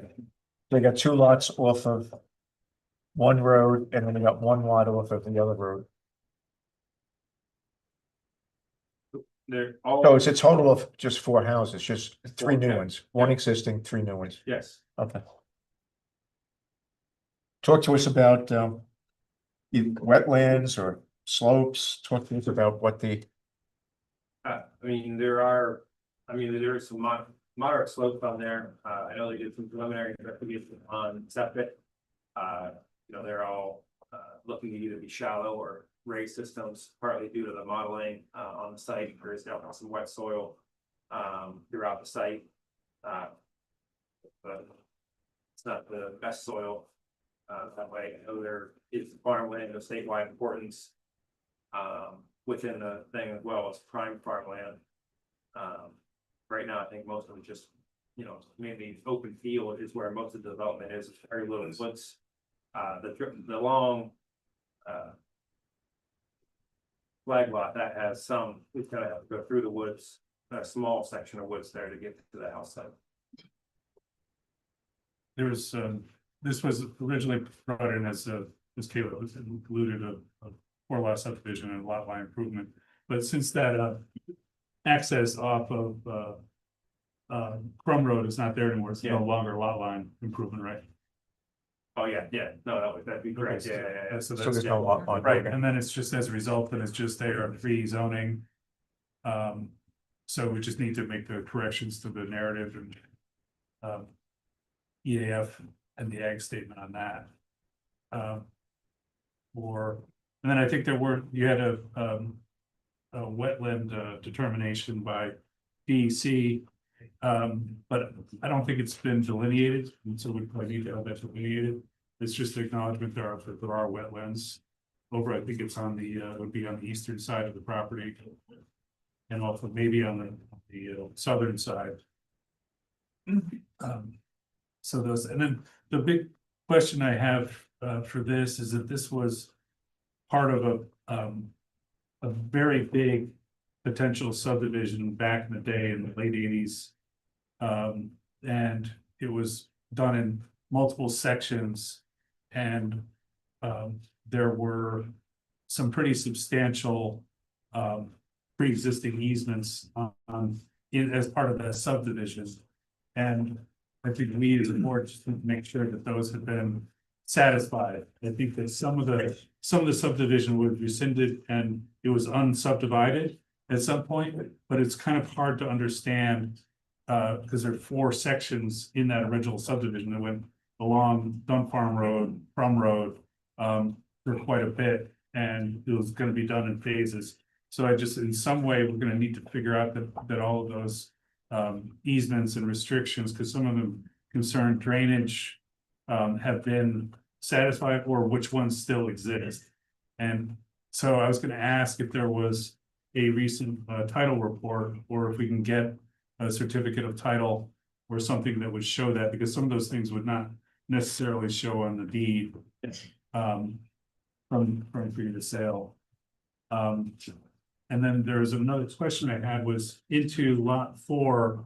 It's not acknowledged on this map or on this site plan, sketch plan, but the property to the sort of southwest, the Raven property, it looks like there's a road that continues straight through on this property? There's a farm road. It's a farm road, so that's gonna, Basically where the trees are shown to be ending there, yeah, that's where that farm road kind of crosses the ditch. okay. That's that. Alright, so that's gonna be maintained as a farm road. Is the trees that you green light, is it green color? The, what did they like? You said trees, that green color? Yeah, the green color, yes, yeah. Well, according to this, that farm road now is not on this property. We would have No, to- but I think it ends up in lot 4, from what, Yes. from what I look like on Google Maps, and then also on parcel view, you can see a road that goes off through another farm onto this property. I just wanted to find out what this was, that was, But I don't think it would be maintained, I mean, it wouldn't, I don't know if it would end up being maintained. okay. Alright. So it starts on Ravin's Yeah. property and it goes in. Raven, yeah, it shows up on Raven. Google Maps. It's- Basically from their driveway. Yeah, it's driveway like on Dunsmore continuation Road, of Fisher the whole Road way there. through. So he doesn't assume that he has an easement onto lot 4, does he? That would be, I don't know, for sure, that. So that's why one of the reasons why we want the certificate of title. Yeah, the big thing for me is that we don't want another situation where we have to find out that we have an easement or a covenant, particularly because some of them deal with drainages between this and the other Loose Drive Farm and on the east side and Raven on the west side. So, and some of the, I saw some of the old covenants on the old deeds, and they're pretty restrictive about what can be built, what can't be built. And then particularly drainage, I think is a big concern. So I just want to protect, you know, both the town of this, but also your clients through that. So I know Peter did, I looked at them as well, and the building department looked at them. We looked at whatever Bill Akers had given us in terms of legal documents, deeds, essentially. But it was incomplete, what he had access to. The subdivision that Peter's talking about was 20 or 30 homes. So it was subdivided and then it was unsubdivided. But there are multiple of easements in that work that was done by the previous planning board. Peter, what was it, 25 years ago? Yeah. There was multiple easements noted on those maps that we found. So we need to find out if those easements have all been uneased or not. And if And so, the how? only way to do that is the certificate of title. Yeah, the only way to determine it, but I know with like, you know, there are conservation easements, typically they go in perpetuity. Yeah. So that's something that we need to just figure out what the status is. So don't know how to come at it. Your client may need to get himself Sounds like we need to look. a good title lawyer or something to figure all this out, but we need more than just a statement, there are no easements. We need to see some proof that there's no easements, and it's tough to prove it negative. Your client might have an existing title that would indicate. You know, when they purchased it, I don't have that with me. So, Right. But yeah. Okay, So whatever in Monica Love is not sufficient, all the documents, a different historical ownership. The covenants and stuff? Right. Yeah, they're in there, they indicate, but we were told that it was the property, the big subdivision was unsubdivided at some point. But the restrictions were from the original subdivision. So it doesn't make sense, I just want to make sure that we're not missing any easements or covenants that were. it was suggested to us that the property is unencumbered by easements. So get me something that shows that there are no easements. And I think a certificate of title is the way to go. Or a title. A title report or full title report. There are some steep slopes on here. So we're gonna need Spoken out. the heat map. Yeah, All right. Dave, I want you to do a full workup on this one, like you would normally do, soup to nuts. Lots of things important here, particularly the prime soils. Do we need any waivers? What are we dealing with here? How is this gonna come out? Is it a type 1? Is it unlisted? Escrow. And we need escrow. So I'm gonna recommend that we get escrow of $5,000. And I think, quite frankly, a lot of that, depending on where you are with the easements, is gonna be sucked up by lawyers looking at all these documents, or if there are none, fine. But there's quite a bit of work that needs to be done to make sure that we're not dealing with easements over property that we find out at the last minute. One other note is Yeah. that this was up in front of the planning board in 2021, and then it was not pursued. It was just kind of abandoned, and I think there's a different variation than the current plan, but it was something was Yeah, brought up and then never. They came to one meeting, Caleb. Yeah. Before you went with the firm, with Bernie with them. They came to one meeting, they were supposed to come to the next meeting, they didn't turn up. They disappeared. They're still living in the house that they're currently residing in. And we simply told them that we considered the project to be withdrawn. That was in 21, beginning of 22. Yeah. Anybody else, just general comments? Question, Go ahead. what are the soils? Have you done any subsurface work yet? Yeah, they've done some initial investigation for the septic systems. A lot of clay loam. Yeah, so Like I it'll said- probably be a mound, an above ground septic? Yes, one lot may be able to be shallow, but I think that's actually in a too steep of a slope location, so I'm probably overlooking it raised right now. Yeah. They all have more than a foot of usable soil, but. We need 30 inches for a shallow, and I don't think that's gonna happen on most of it, as a modeling. Okay, and you are gonna. This map that I'm looking at doesn't have I see there's a positive jurisdiction here. Yes, Wetland. on the wetland, a class 1 wetland. Yeah, It was a letter that was, Yeah, right. Peter had mentioned this, so Yeah, that total was basically the pond that's on site on the eastern side.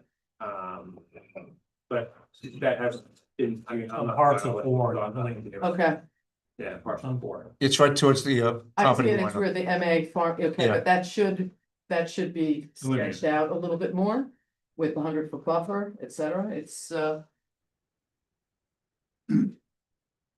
even though you're not. Yeah, I don't see a actually- buffer around it, so we need. No, there's no buffer yet. It's not been delineated, so. Yeah, so it Okay. was, yeah, I mean, we can put an assume buffer on until then. if well, we just don't get it yeah. delineated, and, I mean, it's clear that you're not going to be affecting it. So I don't think you're gonna need a wetland box signed by DEC, If that's, since you're not affecting it, but don't know, but you should. As this goes through the review, I see that as a relationship. Okay, One comment, for the existing dwelling, it shows the existing septic out by the road. Could you just confirm that that's where that is? that is what's been told us, so. Okay. Because, It's reputed, basically, meaning it's not, as far as I know, they haven't dug it up and made sure that's where it is. because if you're placing you haven't cited the well for lots yet, so it'd be good to confirm. That just seems very far away. Yeah, well, we haven't confirmed the septic locations for lots 2, 3, and 4 yet, so that would go along with citing the well. Right, and if this is not where the septic is, then you wouldn't. I'd hate for you to put the well unintentionally within 100 feet of the septic on the existing dwelling. Yeah. Because it's placed in the wrong. I mean, at the moment, I would still hope that we'd be able to fit with 5.4 acres for lot 2, we'd still be able to fit the well with it 100% within the property balance itself. Okay. so we just want confirmation that's where the septic Yeah. is. It's an odd place to put it. Far from the house. Yeah. So is the well. Yeah, that's true. That's true. Yeah. Well, this map shows 2 wells. I haven't been out there to confirm that, but. Oh, yes. it's Oh. 2 existing. And then I see in lot 1, there was another pond there as well. Yes. So you got a lot of work to do here, Caleb, or Bill has a lot of work to do. All right, I don't know, I'm not gonna promise that you'll be on the next agenda, because there's so much work here to be done. So I don't see this coming back to us until late January, early February. With a new map having all the things on it that we asked for. Yeah.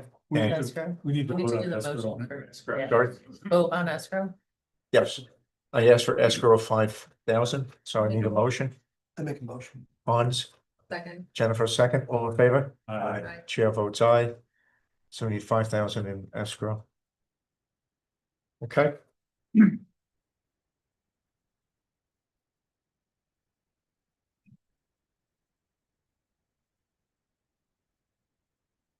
All right, thank you, Caleb. And you're now here for Spirit Circle. This is Mr. Getman. Yeah. How are you? So who's doing the talking? Who wants to introduce the project? And you have a series of maps, by the way, in the pile. There's architectural. There's a brochure. There's a sketch plan. And there's also something there that you're calling an index. An index map. What should we be looking at? What's the most complete map? The index map or the? Well, the index map shows the entirety of the property where, And the sketch plan is of the oh, the sketch was what we sent, initially in October, so much, and then November, commission was submitted to a larger set of plans. Oh, wait a minute, you know what this is? The earlier one? Isn't the sketch plan I have here? I think is for the lot line change. Oh, gotcha, yes, that's the lot line change, proposed for adding the 1 acre on the other side of, Towpath Road to the deep hole venture secondary. Okay. So there's two maps, the one labeled sketch plans has to do with the lot line. The property known as Deep Hole, they're going to attach some parking for the Deep Hole property. They're moving some property from the Spirit Circle property to what's called revised lot 1. So we have a lot line change there. And then the index map, Yeah. that's for the specific Spirit Circle. Okay. So we're not gonna handle them separately, we're gonna handle them together. We had one project where we did them separately, and I think that caused some confusion, so we're gonna do both the lot line and the site plan together. So Mr. Getman or Caleb, why don't you just tell us what you're trying to accomplish here? And make reference to which maps you want us to look at as you go through this, because there are numerous maps. Including where you have some architecturals, 2 different architecturals here. Showing the actual architecture of the Spirit Circle building. Looks something like this. We go into first architecturals or Well, Start at the index. just telling you what you have. We're gonna start at the index. Sure, just to Okay. see. Overall, this is, when I bought it, it was 87 acres. In total, and it included what is now the Deep Hole Nature Sanctuary. The planning board did a natural subdivision with respect to Deep Hole and the Deep Hole Nature Sanctuary, and that is now a nonprofit. That's a separate parcel. But I had built a parking lot on the Spirit Circle lands originally as really the only place where parking could go on for Deep Hole, so that we could take what prior to my having bought it was all the cars along Towpath Road, and we, in consultation with the highway department, Jeff, and various people, and Mike at that time too.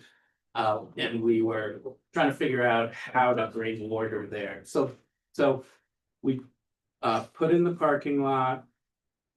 And that's now there functioning very well, and the idea is to move that over to Deep Hole Nature Sanctuary so that they have all of what is necessary for that to operate independently. And for me, the Spirit Circle piece, though that's the remaining 70 acres on the other side of the towpath from Depot.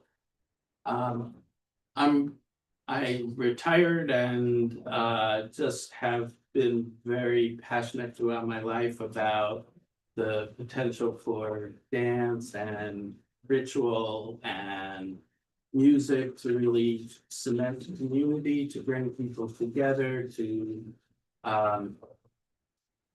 I could talk about it for hours, and I know it's not everybody's belief or awareness, but for me, it's a profound practice of bringing people together.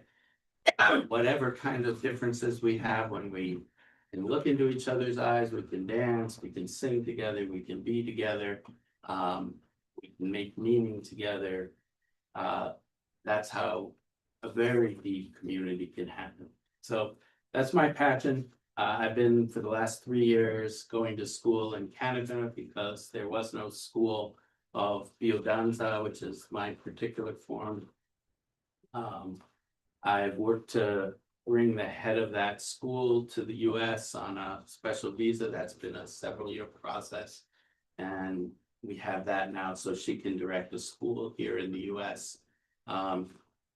So that what you see in the index is the location for the building, basically around Sprungwood dance floor. Our goal is to be able to have about 75 people be able to be in a circle together and to dance. And so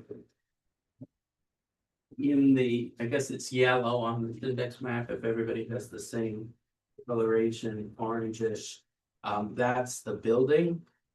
And you can see the central round, an open post and beam. Our goal is to build a life of clay straw structure, which is clay, straw, or hemp and sand mixed together.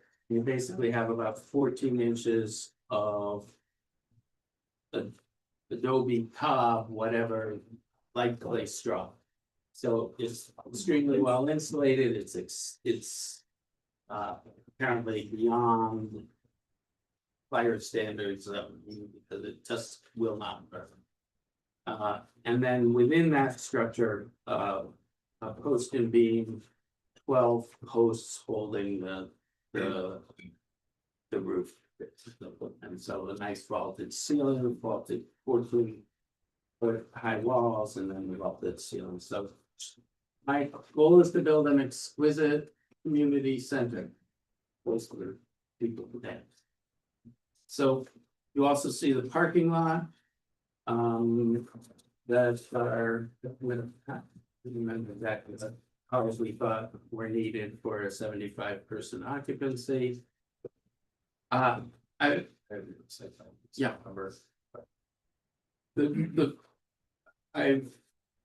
looked, This site plan shows parking for We're on the first page of the site plan, right? 2 of 4. 2 of 4. 2 of 4, yeah, it's like that. Showing 33 parking spaces there. We need to add the parking calculations to the plan, so not there right now. One more time? We need to add the parking calculations to the Yes, plan please. itself, yeah. So we, I really pushed for the road to be here, the entryway, so to minimize any impact on neighbors' houses. Hopefully, any traffic that comes in via Route 6 primarily, I'm assuming that then the traffic will enter the property before disturbing the neighbors.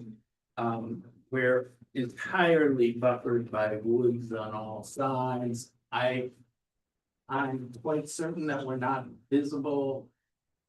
The building will not be visible, certainly from the road. It will not be visible from Depot parking area or Depot. I can see the Catskills from certain part of the land near where the building is just barely, so it's possible that somebody on top of some mountain will be able to see us, but I think otherwise we're as invisible and as nestled in, will minimize the disturbance of the woodlands. And it's basically in an overgrown thicket that we're talking about putting this building. Well, where the parking is proposed and the building itself used to be, part of an operating farm. Probably 40 years ago, I don't know. So that's just basically overgrown there. The tree, the proposed driveway will have to come through the existing trees. Which is big extent of disturbance of the trees in this operating. So, the board, I think the board has to share this packet. Right, go 3 pages from the back. Yeah, we're getting work from the back forward to take a look at what the building's gonna look like. Okay, before we go there, you were Go ahead. talking about the driveway, Yeah. gravel, Yeah. How long is it? You know? I don't have my scale. It's a 1 to 50, so. It's 700, 800 feet. Yeah. I know we're gonna try to possibly work on trying to bring the parking in a little bit to, Yeah, try to. I'd like to minimize nestle it disturbance more. closer to the tree line and then the parking spaces in the field, but minimum, I think there's about 75 feet that as it comes through the tree line on the current map that doesn't need to be disturbed, if we can cut that all in. Were you saying you were gonna move the parking to the east, northeast? Towards the cedar stand? No, we're just gonna try to move it to the east. Just to the To the tree east. line. Okay, okay. Yeah. So just get, the map, the site plan doesn't do justice to the building, so just take a look at the 3rd page from the back of that package.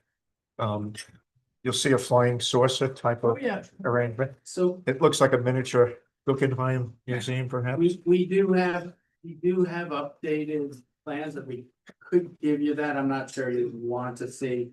Just the 3D rendering. I've been working with a firm in the Netherlands and they had made a mistake about the roofs in understanding the architect's drawings.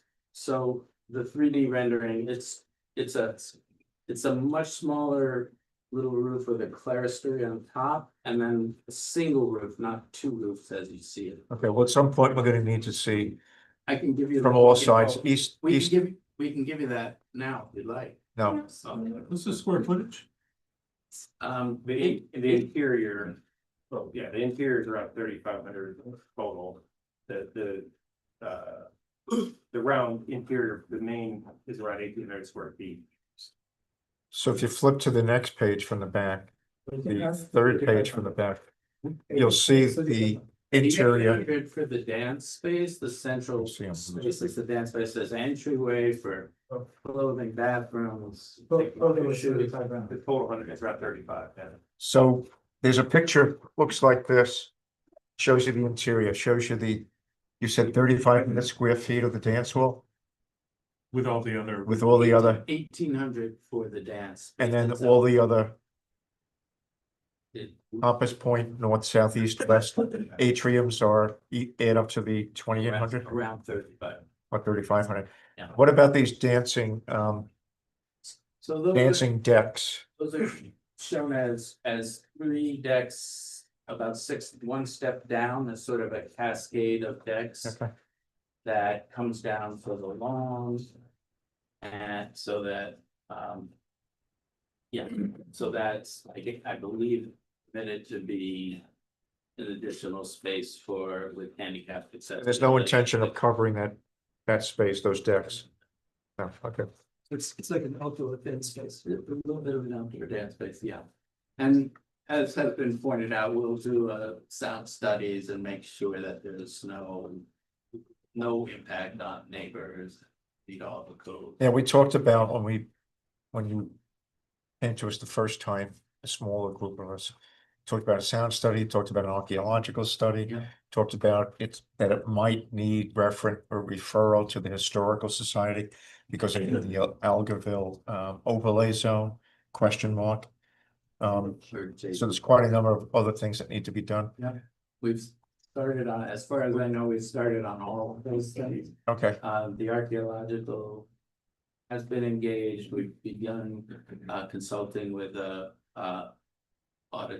audio, whatever the proper word. Doing a noise study. Doing a study. So I have one question. Is there going to be amplified music outdoors? I'd like to be able to have, you know, small speakers there where we can dance on the north side, basically west and north on those decks. So yes, so whatever the parameters for doing that without disturbing anybody. And I don't think it'll be that hard. We're a long way away from any neighbors on either to the west and north or to the, and certainly on the south, the building is, so you have. so Dan, are you gonna have bands? No. No. It's not my What kind of intention to music? have bands. Is it, And if it would is it be- drum music, pop music? Drumming can carry, and I would like to have the possibility, if the noise study shows that it can be put somewhere on the site, that we could have a drum circle without disturbing neighbors. Then I would like to put that in, because I think that's consonant with our intentions. I'm not a drummer. I've never been a part of drumming circles, but it is consistent with that kind of gathering in the same way. So whoever you have is doing the noise study has to come up with all the options that you're looking at. Yeah. And the decision will be based upon, there'll be conditions that you have to keep the music of a certain type. You can't have, presumably you're not gonna have bands, but it has to be of a certain type. It has to stay within certain decibel levels. There's a whole code, section of the code on that. Yeah, and I'm both aware of it. I believe in it profoundly for myself, for my neighbors. I don't want noise. Hans? You mentioned that there are 75 people Yeah. coming, there's no overnight That, no, accommodations, right? no. So they come in the morning and they leave in the evening, is something. Come in the morning, leave in the evenings, come for an hour and a half dance or 2 hour dance. Yeah, You don't expect us to come like 75 people. No camping? no camping. Okay. Okay. Any other plans for the other part of the property, the 70 acres beyond the dance center? No. All right, so hang on one second. Dave, we didn't need to do, we talked about this, but I don't think you've started yet. Do a full write-up on it. With all of the things that they've been talking about and that we came up with. Yeah, Zorian? is the Algerville district on our national register? I believe it is. Cause it's the state source says it's proposed. I don't know whether it's, Has it been, anyone know? I don't know. You know, if you, Is it actually listed? I don't know, why don't we get Affects on, that- affects the code issue. why don't we, I'll reach, find out. why don't you reach out to the Historical Society, see if they can help you? Look at the Friends Museum on the Algerville Historic Site.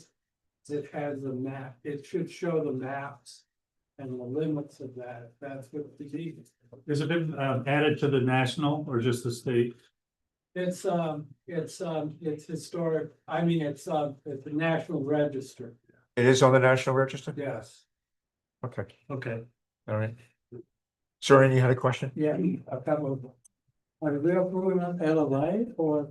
Say that again? Are we approving lot adjustment, lot adjustment or no? We're gonna do the whole thing, LOI, we're gonna do everything together, not separately. right, so what about the parking, is that approved by way department? Access to the space, and another thing, after we approve, will be shared driveway on a large property. Looking at the plan, So I think what you're asking me is, are you asking me that the shared. The 1 acre some kind plot- of arrangement with the property, was a dancing, versus the It's the 50-foot strip you're seeing there, yeah. Right, but there should be some kind of agreement that the shared driveway. Well, it's probably an easement, yeah, so, yeah. So there's a question I had was, so on the site plan, the index, there was the cutout for the parking lot, looks like the driveway goes into the parking lot outside of that. We will leave, that would be, a maintenance secondary access, and then from that side, then that's how they actually access a lot of the other side right now, for what they mowed and stuff like that. On the site, is it coming through there, because there's no real, the proposed driveway.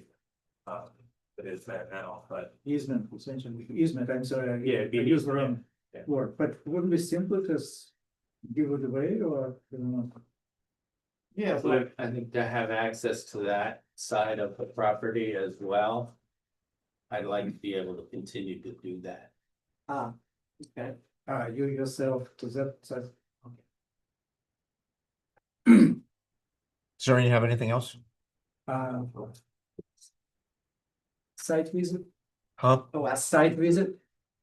We're not there yet. I think it's a good idea. Oh, absolutely. Maybe we'll get a thought.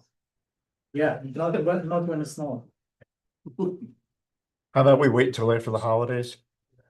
In January, all right? Yeah, I don't mean. Yeah, but definitely a site visit. Let's wait. I didn't mean immediately. Go ahead, Jen.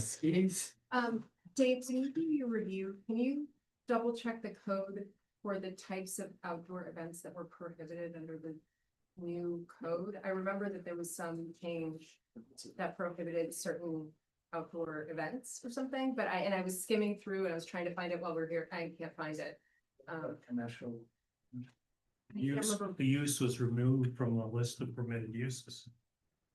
Outdoor Events, unless it's attached to a resort, I think we're eliminated.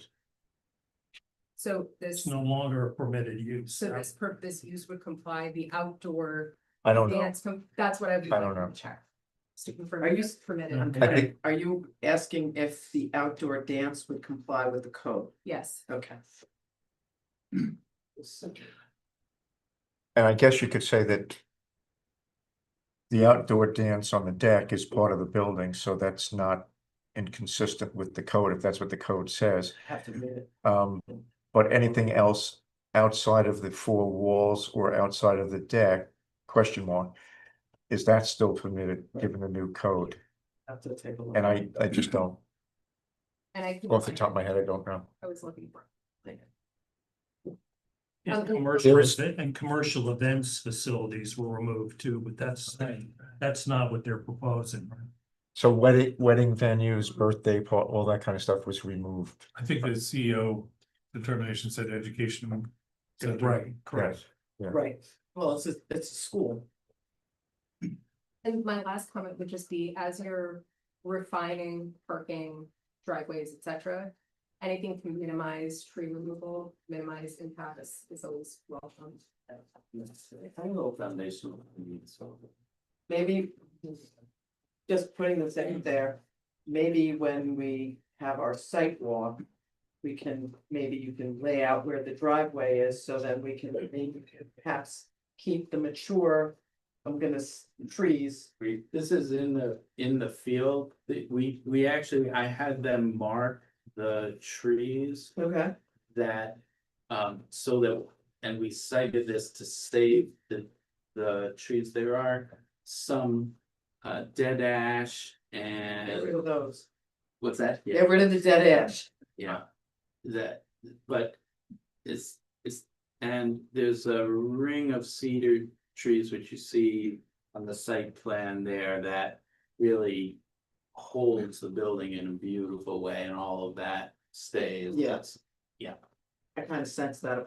Yeah. The importance of it, because it was listed on the. The driveway has been flagged out for Oh, okay. archaeological. Oh, okay. So I mean, what? So then when we go out and just. Yeah. You didn't know how far you It's were. not very, I would probably say most people should be able to walk that, it's still a lot of brush in there, stuff, but from the other side, you'd be able to walk down through the woods probably. Okay. The flagging, there's a piece of a ribbon on the road, is that where? That's the entrance, yeah. Driveway, okay. There's the pond in the back. Are you gonna utilize the pond? I'd love to be able to swim And. Yeah, I can. So are you gonna have some sort of pathways going down I there? guess. Well, there's already a boat Yeah, path. there's Or you're just gonna bushwhack down there? Yeah, it's kind of a. It's it's walkable at this one. So you have no intentions of doing anything formal down there? No cupolas down there? Rowboats, No. docks? No. Boats. Yeah. Regattas will be. I. Yeah. Yeah, I haven't investigated that. I don't know, can a deck platform, is that that sits on there, is that a planning board issue or is that? No, Or is that the- I think it's, You couldn't have a bed. it's, Yeah, I would have to get somebody. If you know you're gonna do it, Ponds is regulated by DEC or, I don't know. It's if we haven't, there. if you're gonna do it, put The it, jurisdiction of determination, there is no, well. if you're gonna do it, put it on the map. Yeah. It may involve a DEC. I don't believe it is. I think it's regulated. I don't know. All right. Anything else?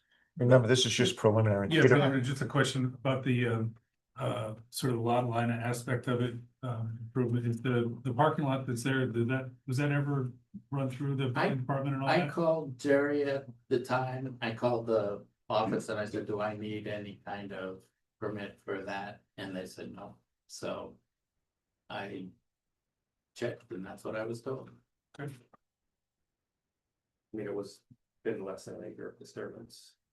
For that, you know, I'm not sure if that was the threshold he was looking at or not, but. For the parking lot? Yeah, the parking lot, I don't know. Yeah, I don't know, it just seems like you have to get a permit to get a driveway. Yeah. in the town. Did the highway department? Well, it's just for the cut. Isn't it? The That's what I'm driveway asking. permit is just for the cut. Just asking. Yeah. Did the highway department look at where the driveway Well, I is? talked with Jeff quite a bit about, I mean, we were talking about the roadway on towpath and about. Taking, taking the parking off and I talked with the town supervisor and we made sure to. To get, that there was some signage of no parking along the road. We dealt with the fire department access to, to make sure that we weren't having parking, because it was a problem of people parking on fire department access, and we created a handicapped accessible parking spot there and secured fire department access, so it was known, discussed kind of around all of these issues, but I can't say there was any formal, there wasn't any formal review that I knew. Jeff looked at it a bunch. Told us what initially didn't like the idea of us putting the big rocks along the road to block parking. He said we'd have to move them back, and we said that's fine, and then he said, you know what, it's good here, and we check in with him periodically. So it's already in operation. You already have a curb It's cut. been used. All you want to do is move that parcel. Yeah. All right, so we'll just leave it at that. Okay. We're gonna need escrow. What, about up 5,000? I think I mentioned that to you already. So entertain a vote. A motion rather for the 5,000. Dave Roberts, motion. Second. Helena, second. All in favor? Aye. Chair votes aye. The other thing, Helena, you agreed, and this isn't, and Yes, this isn't you volunteer that's in the army. You already agreed I that already agreed. you would burn I'm to gonna a, Kind of. Helena will be the detailed person on this project. Thank you, Helena, for volunteering. Any other questions, comments? Okay. Good, thank you, Kellen. Thank you, Dan. Thank you. Caleb, let's stay in touch. Maybe if, I don't think everything's gonna be that we've asked for will be ready for the January meeting, I'm not sure, so maybe the first week of January or the second meeting of January, I'm not sure. We have, file this, to submit, and then I'd be expecting the art director. Well, there's definitely some stuff, and then we're gonna update the site plan.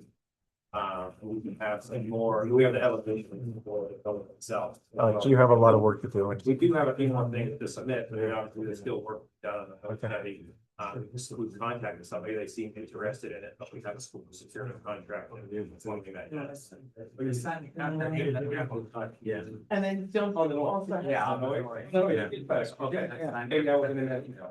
Okay. And then you, somebody can. All the same characteristics. Thank you all. Oh. I know my. All righty. Caleb, good seeing you. Dan, thank you. Thank you. Thank you.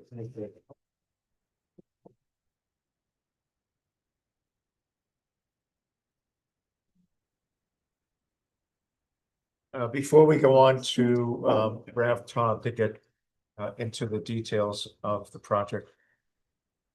Jen and Peter, usually, and we haven't done this recently for a variety of reasons, we usually do a post-meeting letter to the applicant. So could the two of you do a post-meeting letter to Mr. Pinkeris and to Bill Eggers and, same thing, Peter? I sent, yes, I can piggyback off of the email I sent them. Okay, and when they go out, you can send it to the applicant and then send it to the whole board and to all of our consultants as well. I can't promise that I'll keep the same schedule, have it done tonight like you. It's okay. So if we could do that, that'd be really helpful. And Helena, pay attention. Yes, sir. Could you do a post-meeting letter on this project, what we agreed to tonight? You're My familiar. best, I'll run it by you. You don't have to, I trust you. If you forget something, I'll let you know. But I'm sure you won't. And it goes to the applicant's representatives and the whole, Yep. planning board and all consultants. What'd you forget? Well, Mike Moriello wasn't with us tonight. I know he submitted the paper about lead agency for circulation. I don't know if we wanna talk about, I don't know. No, wait until we get the letter. What we do is we wait till we get the letter from our, planner, which outlines all the things that need to be done, hopefully everything. And he also makes a recommendation on, the typing and lead agency. I know that Mike went ahead and did it, but Well, I just wanted to. I'm sure Mike's a really good lawyer. I'm sure we'll agree with him, but maybe we won't. I don't know. Okay, but we'll take care of that. Thank you again. All right. Thank you. Alrighty. Jeff?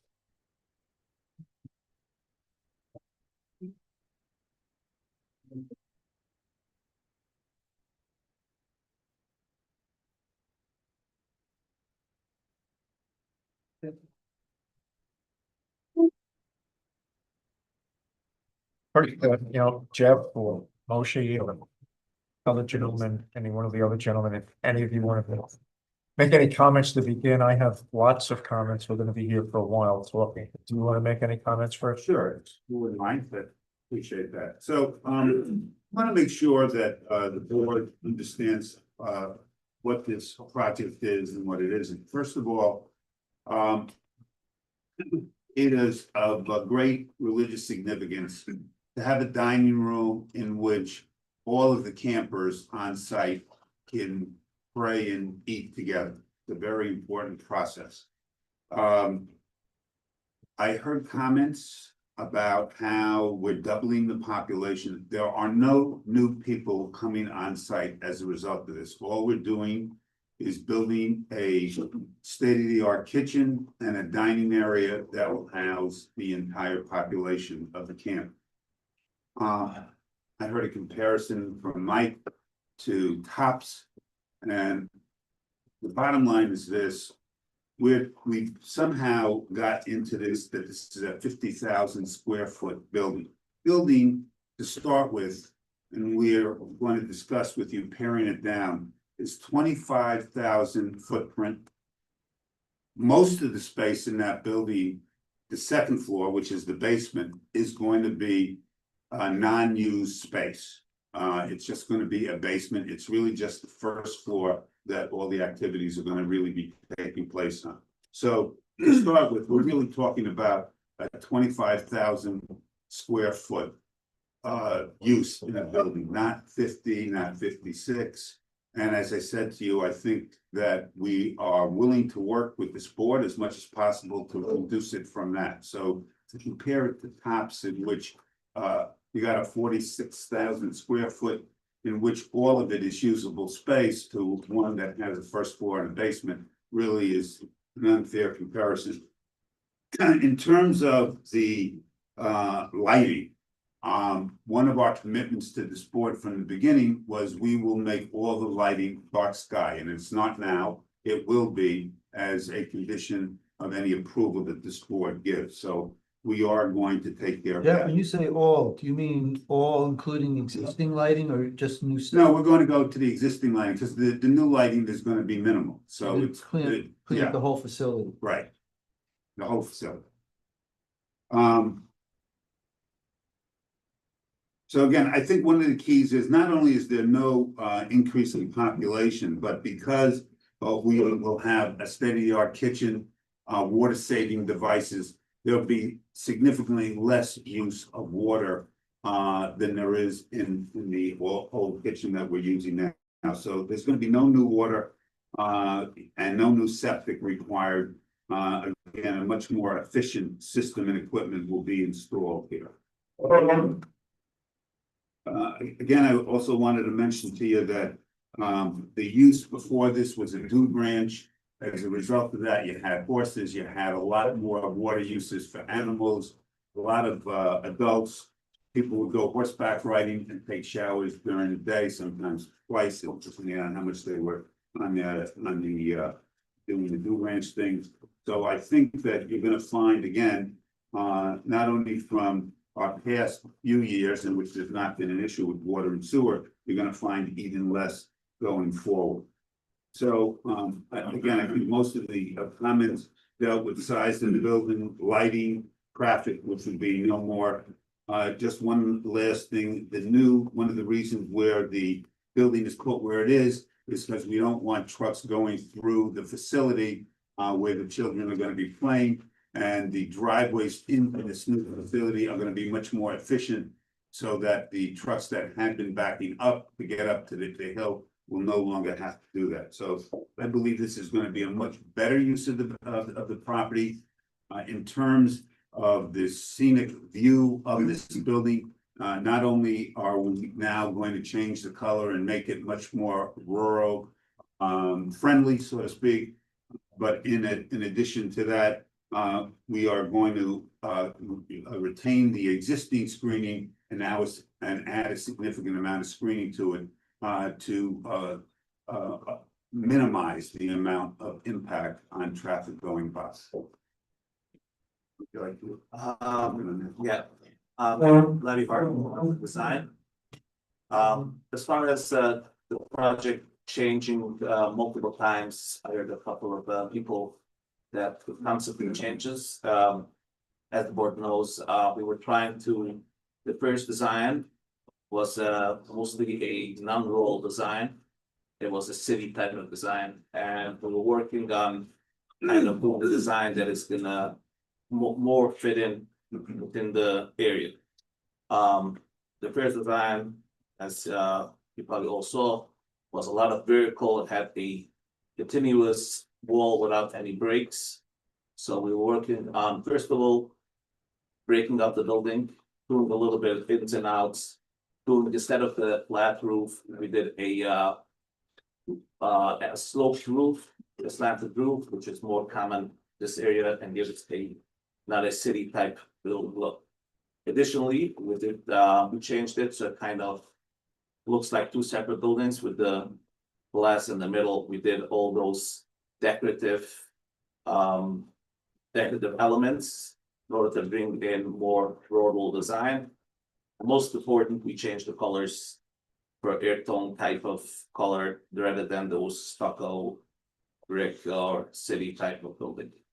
Additionally, we did show all the previous 3D renderings had the building as it is, but in reality, we also showed a picture how it's going to look with the existing trees. It's actually, there's a lot of trees, they're all going to stay.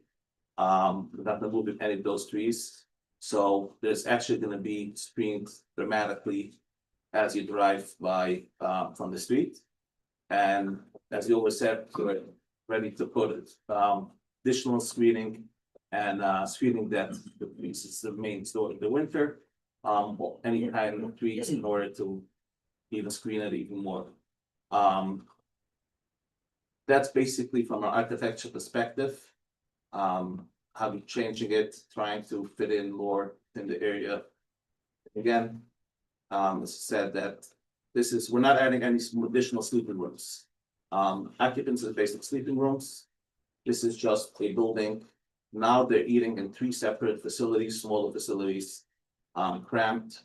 This is just a building that's not gonna add additional occupants. It's just, taking existing occupants, putting them into one big large room where they can all enjoy being together rather than be cramped and be their 3 separate spaces. So where do I start? We've been at this for a while.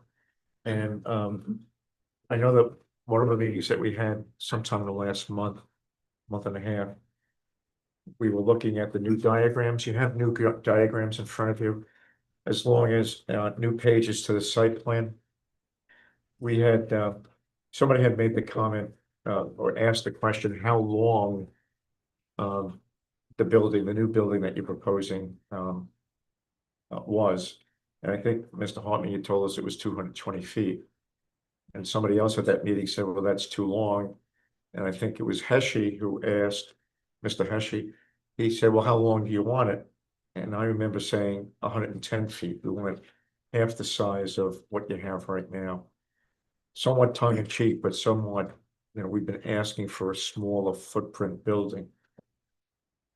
And so I just want to go through some of the facts that we've been dealing with over the last 8 months, I guess it is.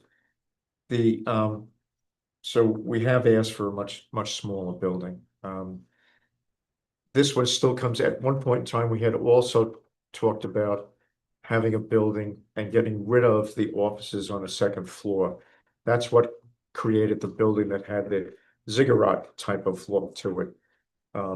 Building top, drop down, and another building. This building, it came back, that 2nd or 3rd floor, whatever you want to call it. So we went from 42,000 square feet. We went back up to the 52,000 square feet. And I know that the footprint is key to this whole thing, not necessarily the square footage. The square footage is determined by the footprint. So it was disappointing when we met him a month and a half ago that the building went back up to something I thought we had gotten it down considerably in terms of square footage. The length of it is still massive. So I think it's safe to say that the board, in polling the board over the last few weeks after we got this, the board is of the opinion that it's still too big. But so what's big enough to service your needs? One of the frustrations that I have in terms of the size has always been, you have 550. You indicated to us that there were going to be 550 people, children essentially, and their counselors, that at any point in time would be using this building. In fact, it was my impression, and I thought it was the board, that the 550 was the total occupancy of the camp at any point in time. That was like the maximum, give or take, 10, 15, 20, whatever. That was my impression. It appears as though that was a mistaken impression, and we'll get there when we start talking about water, because now the number is up to 770. And just hold that thought, because it plays into the discussion about sewer and water and septic. But the 550 was the number that needed to be serviced in this building from a dining room point of view, or from a religious worship point of view, a prayer point of view. So I believe we had suggested, take a look at what your needs are, and you have double kitchens because it's kosher. Take a look at what your needs are and determine what the typical square footage is for a dining room to service one person. And I believe the number is 15 square feet per person. 15 times 550 comes out to, I don't know, 8250, something like that. Sorry, and you got a quicker mind than I do, but it comes out to, let's say, 8500. Is that right, Helena? It's 15 by what? 15 times 550, Yeah, I was saying. 8250. So you need 8250 to service the children and whoever else are gonna eat there all at once, as opposed to having 3 separate sittings. When I looked at the architecturals, which we don't have in front of us, but we did receive a while ago, the room for the dining hall, or the space for the dining hall, was equivalent to the space for the kitchen. So another 8250. I would question how much space do you really need in the kitchen? But let's assume you need the same amount of space in the kitchen that you need in the dining room. So that's 8250 plus 8250. That's 16500 as a footprint. And then there were some additional offices, which you don't necessarily need on the first floor. Of course, there's restrooms that you do need. And then there was an atrium. I don't remember what that space was. If I take 8250 plus the 8250, and by the way, the kitchen included storage area, that's, what do I say, 16500? 16500 plus other room, at best 20,000 square foot needed. And then you can start from there to get it down to a smaller number. The dimensions of the building here is 220 by 90, if I recall. Is that correct? I don't have it in front of me. I think it's 220. That size didn't change. Okay, so it's 220 by 90, which is a little bit less than 22,000 square feet. It's 21 something. So the numbers that I come up with, without skinning it up on the kitchen, for example, is 16.5. Meanwhile, you have 22.5 here. So at some point, and I can tell you, I did say in the meeting, make the 220 110. That would probably be a start at making the board a little bit more receptive to what we have here. But I shouldn't have to, and the board shouldn't have to say, look, this number works better than that number. The impression is it's too big. What are the uses that you have here? And how can you get the uses down in terms of the square footage that you need for those uses in order to make this less bulky, if you would? So basically, if we can respond to that, I did do the analysis. First of all, the 570, that means you can't have one counselor by code. You cannot have more than every 15 square feet, you can have just one person, okay? So if you have all the kids in, you can have one counselor, you can have one additional counselor, so you have to count for staff, correct? Well, that's part of your occupancy. What? If you have staff, that's part of your occupancy. Correct. So That's part of the 550. So again, Including as 570, Yeah. 570. Your So- initial narratives was 570, correct. nothing else. Um, It was including the stuff. which again, I wasn't sure about that, but again, as of now, I believe the school, camp is registered as 570 students. Okay, So 570, fine, times you're 50. gonna have a little bit of that. Doing all those analysis, scaling down the kitchen, everything, we can get it down to just shy below 20,000 square feet. If we cramp things in, use a little bit of storage on the bottom floor, maybe do some elevator. Again, it's not gonna be as practical because, as you know, the basement is underneath the kitchen is completely underground. So, which means on the side where the service or supplies comes in, that basement is completely in the ground. There's exactly 4 feet just for a truck to back in and deliver the supplies on the first floor. The basement is completely underground. So again, it's very hard because all the supplies come in on the first floor, but even though we can get it down. You're gonna have an elevator. Legally, in order to have all the students in the room, plus having the kitchen, staff and everything, we can scale it down to below 20,000. But again, doing 110 by 90, that means, if my math is correct, just about less than 10,000 square feet. That leaves us for the dining room and nothing else, correct? So we can work on that, but again, we didn't do it until now because again, doing it 110 basically. This is the whole point of this building, because you still can have a very small dining room, you're not gonna be able to put in more than 300 people. Doing it at only 10,000 square feet, let's say 110 by 90, correct? So. What is that? Going back to 15 square feet per person. Multiplied by, actually, I'm sorry, we're starting from a back. But the number of people, 570, what is your capacity for your septic system? Using calculation coming from. Sorry, Yeah, can we okay. not get into the water or the septic right now? But let's, That's another, yeah. This is limiting factor. Well, listen, we Well- heard your commitment to get under 20,000 square feet. We will get Well, under 20. 19,999, what's the number? I believe we try to get around 19.5. It's important to say that when we did the analysis for the ballroom, since we have the SFSP program, there's two types how we can serve the kids. There's tray line, and there is also to put the meals on the table. So the way how we operate, since we have the high school girls, we are operating as tray line.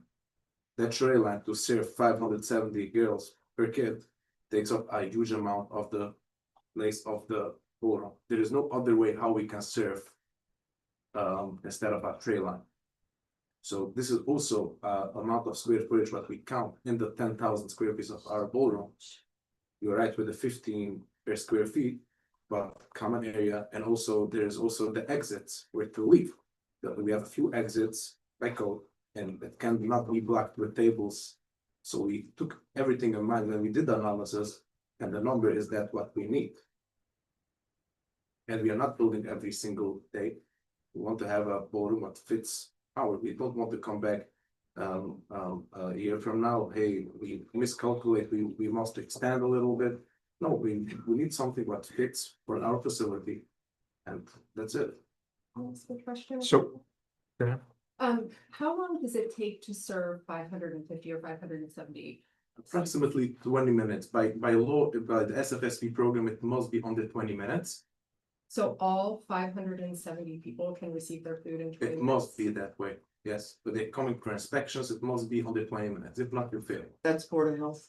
It's not Board of Health, it's SFSP. It's a Which is- launch program. What is it? What is it? Can you, I don't know the. okay, but it's SFSP.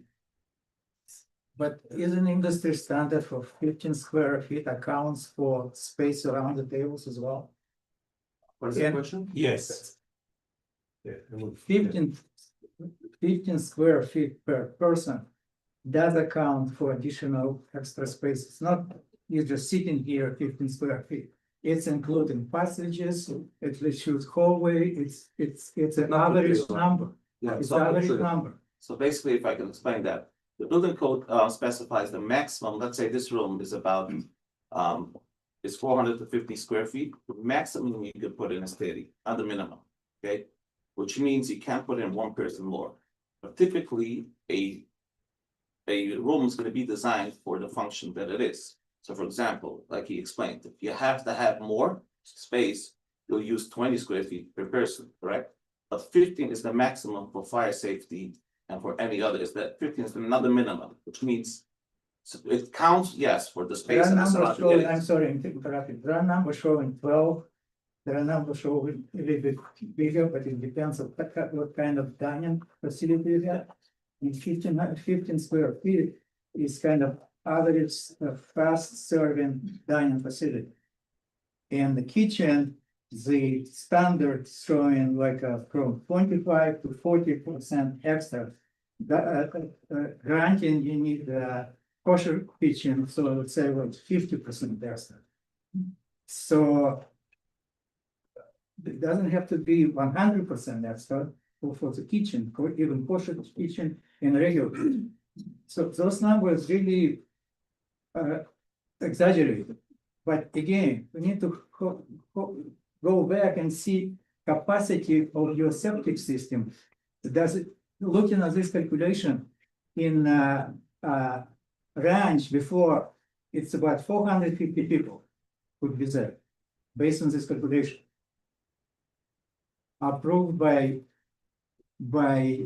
Department of Health and renewed by the organization in 2022 for another 10 years. Zorian, whatever we come up with in terms of the number of people, we'll have to determine what the septic system is going to look like. Yeah. Right, we're not there yet. Yeah, And the same is for water. We got to deal with the water. Yeah, but we're talking about people which the system cannot accept this. Well, then they're gonna have to Why build we're a, talking about- if that's the case, by code, then the system's gonna have to be made bigger. We're not there yet. So I think the discussion about the size, you know, us trying to not determine the, you know, the size of the facility is actually misplaced here. Because I think that what we're hearing from the applicant is that they want a building of a certain size. Right? And so if they want to adhere to that, then the discussion is more about whether this is the appropriate location on the site and how, whether it's appropriate in terms of the code. You know, that's what we're representing here is we're trying to determine, you know, as some of the members of the public said, you know, whether this is in character with the area, whether it's in scale with our area, and these questions. So if the applicant is here saying, look, you know, this is what we want to do. We want to feed 570 kids in one sitting, and that requires a building of 20,000 square feet, then it's a different discussion. You know, it's not a discussion about us saying, well, make it 18,000. It's the build, you know, should we be placing that big building on this road or in this location? That's the discussion. Do you have an answer to your question? Well, I think the questions are, you know, is it in scale with the surrounding area? Does it relate to the scale of the surrounding buildings? Does it relate to the scale of the vernacular that we're all familiar with? So let's start answering some of those questions as a board. Does it relate to the scale of the area? Not as strong. Not as I mean, I want to point out that. Not the way it looks. I want to point out that the biggest building in the town of Rochester is Innes, which is 10,000 square feet. So that's just to give a dimension. Is that the single build? Is that the skate time? Might be a. Skate time is A little 30. skate time is a little Innes bigger than that. big building is 10,000. I looked it up on our Yeah. materials. You know, keep in mind, I have no dog in this fight, or whatever the saying is. They do need 2 kitchens. We do have a code, and I think that's what Dave is pointing. Okay, so what is the code? Which part of the code are you referring to? I'm not in it at the moment, but as far as it fitting and fitting with the community character, is it what, 140/20? I have to. 140. Yeah. It's the I think that's it. general I'm not, commercial I don't have it industrial open here, standards. but I think that's what I'm hearing, and I know. I think what everyone is saying is it should fit. We don't want to prescribe how many square feet, but we should. Whatever they come up with to meet their needs has to meet what we have in our code. And I want to recognize that. And if you you know, would like to read it, if you have the code open, because I Hang don't. on, but you know, I want to recognize that what we see in front of us is the applicant's response to our desire to see, as you said, you know, a pitched roof that relates more, you know, a breaking up of the massing, not having a single plane along the wall plane along the road there. But I think in essence, the question here is this building of this area? Is it of this region? And I think that for many of us in this room, we look at this and we'll say, no, it's not, you know, this doesn't reflect what we see when we're driving around. And I think what's important too is the aspects that we enjoy, that our community enjoys, but also what people come here. The very reason why people come here is for a certain built landscape and a certain natural landscape as well.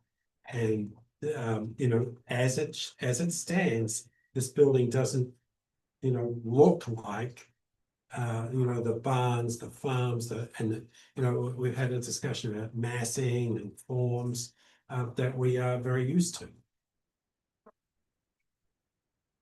I just wanna mention that, you know, look, there's federal law on the whole issue of religious use of property, RLUIPA. We have an obligation to try to accommodate what our needs are with the community, and the community has the same obligation to us. And I believe that when you take into account that we're going to make this rustic, that we're going to reduce it as much as we can while still meeting our religious needs, while we are going to do significant screening in addition to what's there already, I think that we are willing to meet our burden to this community.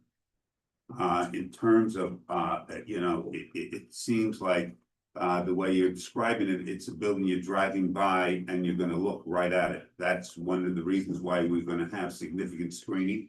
That's one of the reasons why we're using ground and rustic colors, so that it doesn't really look like something stuck out in the middle of nowhere. And I think that we will be able to accommodate exactly what the needs are of the community while meeting our needs as well.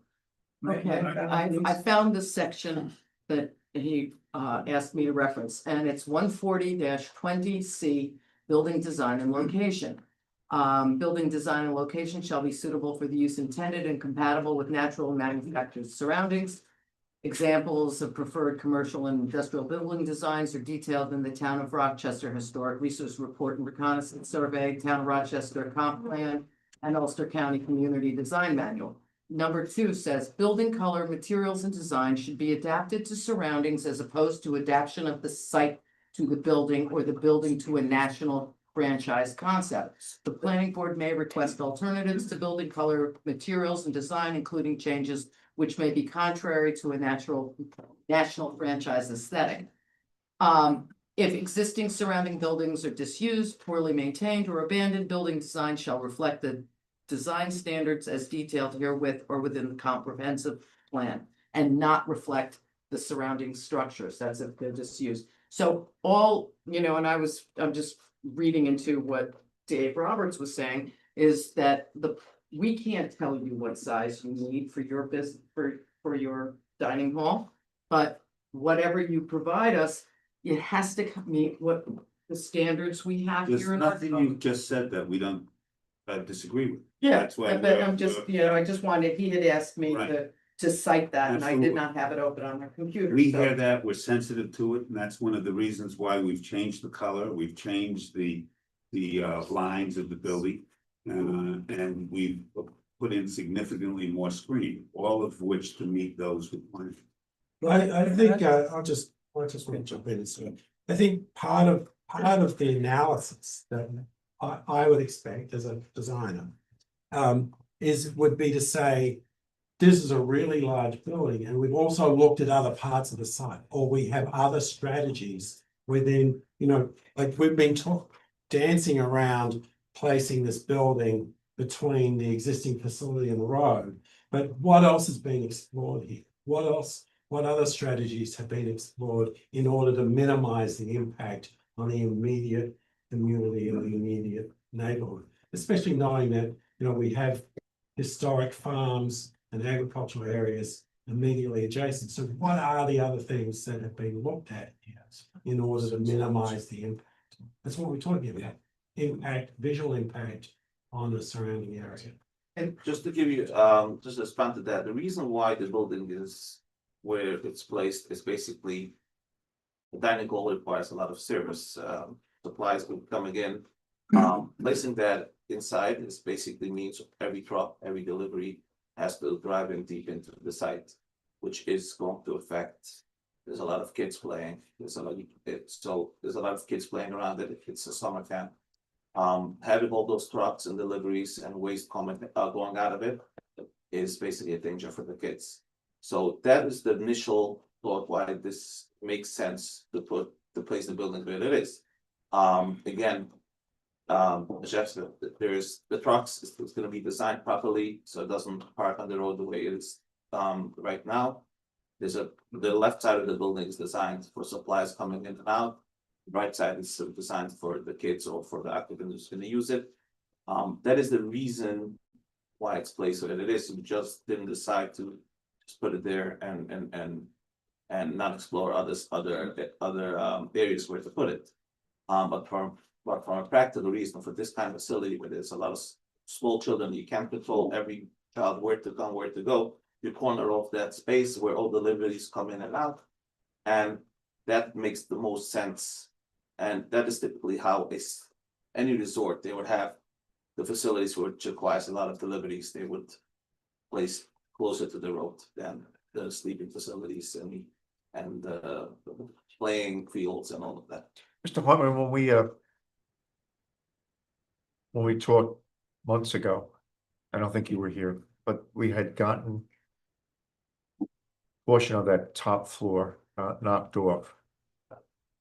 The portion that was remaining on the top floor was because floor to ceiling, I think there were 20-foot ceilings or 24-foot ceilings. In other words, it was an atrium dining room. It wasn't a 10-foot ceiling dining room. It went up to 24 feet, giving it a lot of height. What happened to the idea of getting rid of the office space up on that top floor? And why couldn't we extend that to bring the height of the building down much further? So basically, again, at one of the meetings, we said square footage is only a number. We should, again, just cutting off that area. Yeah, it doesn't do anything. We should rather play around and breaking it up. That is the reason why we then discussed that let's work rather on the design and breaking it up rather than square footage, because just removing a portion of it is not gonna, doesn't do anything. Again, if we, with the new design, if we have to remove that, if that's a compromise, we'll remove it. The size of the And again, as I said, the footprint, doing the analysis with the 15 square feet, about 8,500, you need about 10,000 for the dining room. We can get it down to below 20,000. Okay, so taking off that, and we can reduce the footprint as well. But more than that is basically, again, it's not gonna fit. It's not gonna basically fit all the kids in one place, which means basically this whole purpose of the building is to have the religious things all together. It's not gonna work. So again, as we can work on all those other things, screening, changing, removing that top portion of it. Again, we lowered the height of the building as well. When it used to be have 2 stories, it was 12 feet and 12 feet. The ATM, the big ballroom was 24 feet, long the thickness of the floor. What is it now? Now I believe it's 20 feet, I would say. So if you were to get it down to 18, you'd actually knock off a significant amount of the height of this building. Again, 18 feet for a 10,000 square foot ballroom, it starts to look a little bit low. The bigger a room is, it requires a little bit of a higher ceiling. We could get it down from 24 But down your to 20. purpose is to service 570 people for 3 dinners a day. And the religious. What do you need all that extra space up top? Again, brought it down from 24 to 20, you didn't even realize it, correct? So it's 2 feet, another 2 feet from the inside, it's gonna make a huge difference. From the outside, I could literally shorten the building with 4 feet. I don't know if anybody even realized. I don't believe the 2 feet. If I make it 2 feet, from the outside, you're not even gonna realize it. And from the inside, it makes a huge difference. But again, if that's the one thing, that last thing, we can also do that. I mean, we can. Well, look, we can spin our wheels, and we also talked about utilizing some of the old building, which probably just isn't worth it to try to refurbish that. It'd be better off just taking that whole thing down. I don't know whether that was ever thought of, taking down the old building and building on the footprint of the old building somehow. So that you don't have the combination of the old building and the new building. But I think what you're hearing here is. And I've said this a couple of times, to any one or all of you. If I took a vote right now as to whether this thing would be approved or not, and we're nowhere near that, I think the answer would be no. Now, I don't know whether it would be 4-3 or 7-0 or 6, I have no idea. But the board is still reflecting on the size of this, the bulk of this relative to the rest of the neighborhood. Well, all I can say is that we've had our conversations. You've mentioned the numbers 15 to 20. This was a 26,000 square foot footprint. It's now under 20. You mentioned the height of the building, which is still significantly less than the maximum height that you can have in the zoning district. We're now down to 20. I mean, there's been significant compromise on the part of the applicant to get into the range that you're looking for. So, I mean, if you're asking for any less, then you're really significantly compromising the religious attempts to use this building for. But to the religious attempts, Jeff, and I respect, I know what. Eric, does the religious needs of this building include a 20-foot ceiling? It'll be just as religious if it was 18 feet or 16 feet. Right, again, the property, I said again, the property is high in this particular position, in this particular spot, where the old building is probably about 8 feet lower than the land where you're putting the new building. So right away, you've got a new building that's going to outstrip the old building by, I'm guessing now, 6, 7, maybe 8 feet in bulk, and so it's going to stand out. So my question is, I respect the fact, the religious aspects of this. And I agree, it's important to do something like that together as a community. I have a What's that got to do with the height of the building? You know, will it be just as religious at 20 feet as it would be at 16 feet or 18 feet? Frankly, I don't see if the architectural look is better at 20, the difference between 20 and 18, come down from 24 to 20, I think is our compromise. Again, as I said, if we're set at the size, and we're okay with the size, and we're only left with that 2 feet, we can work, we can lower it again. It's not, I don't think it's gonna make a difference. A building that is 60 or 80 feet in a site, it's 18 feet or 20 feet, I don't think it's gonna make or break it. But if we're set at the size and that needs to be even lower than we compromised, we made it 20, we have to do it 18, we can do it 18. But again, we're going back, if the size, then we remove it to 18, then we're going back to the size again. So that's kind of, we remove that portion, then we're going back to the size again. If we're set with the size and people are okay with the size, then yes, we start discussing that 2 feet is gonna make a difference. And if it is, we can lower it. We can work with it. But then we will, whatever we do, we'll always get back to the size again. So again, so we're ready to do anything in order to get this approved. But if the actual size is still the problem, then it's still, yeah, we'll do screening, we'll do anything. But the problem with the size is it's the big dining room with the kitchen next to it. And obviously you need stairs, you need some circulation and a place where to come in. A atrium with stairs to get into it.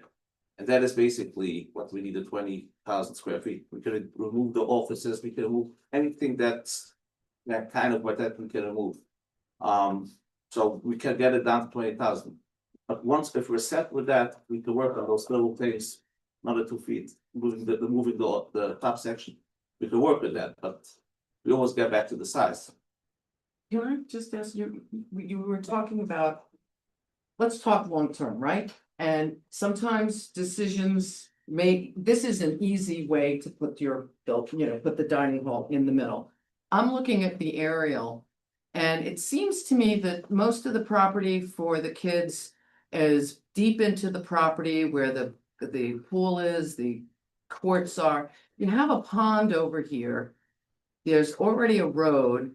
Did you ever think about maybe putting the building further in, as Dave Roberts had mentioned, further into the property closer to that pond, it's by that road, it looks like the kids don't use that. Because it's wooded, and that might be a better location. It's further off the road, it would alleviate impacts. It may be a little bit more difficult, but let's talk about long term. You might want to put in another building sometime next to the dining hall. So for future expansions, that might be a better location. Just throwing it out there, a lot of times it's easier and cheaper to find the easiest location, and I understand why you chose that, right? But now after hearing everybody, maybe if you move over to the pond over there, it's off the road. It's in its own way. It's not gonna, the deliveries, it's not much longer for the deliveries. It doesn't seem like the kids play over there because most of what I'm seeing is deep into the property. Maybe you might want to take a look at that. Elena, are you saying north of the pond? No, I'm saying south of the pond. South of the pond. The cemetery location. That's a cemetery down there.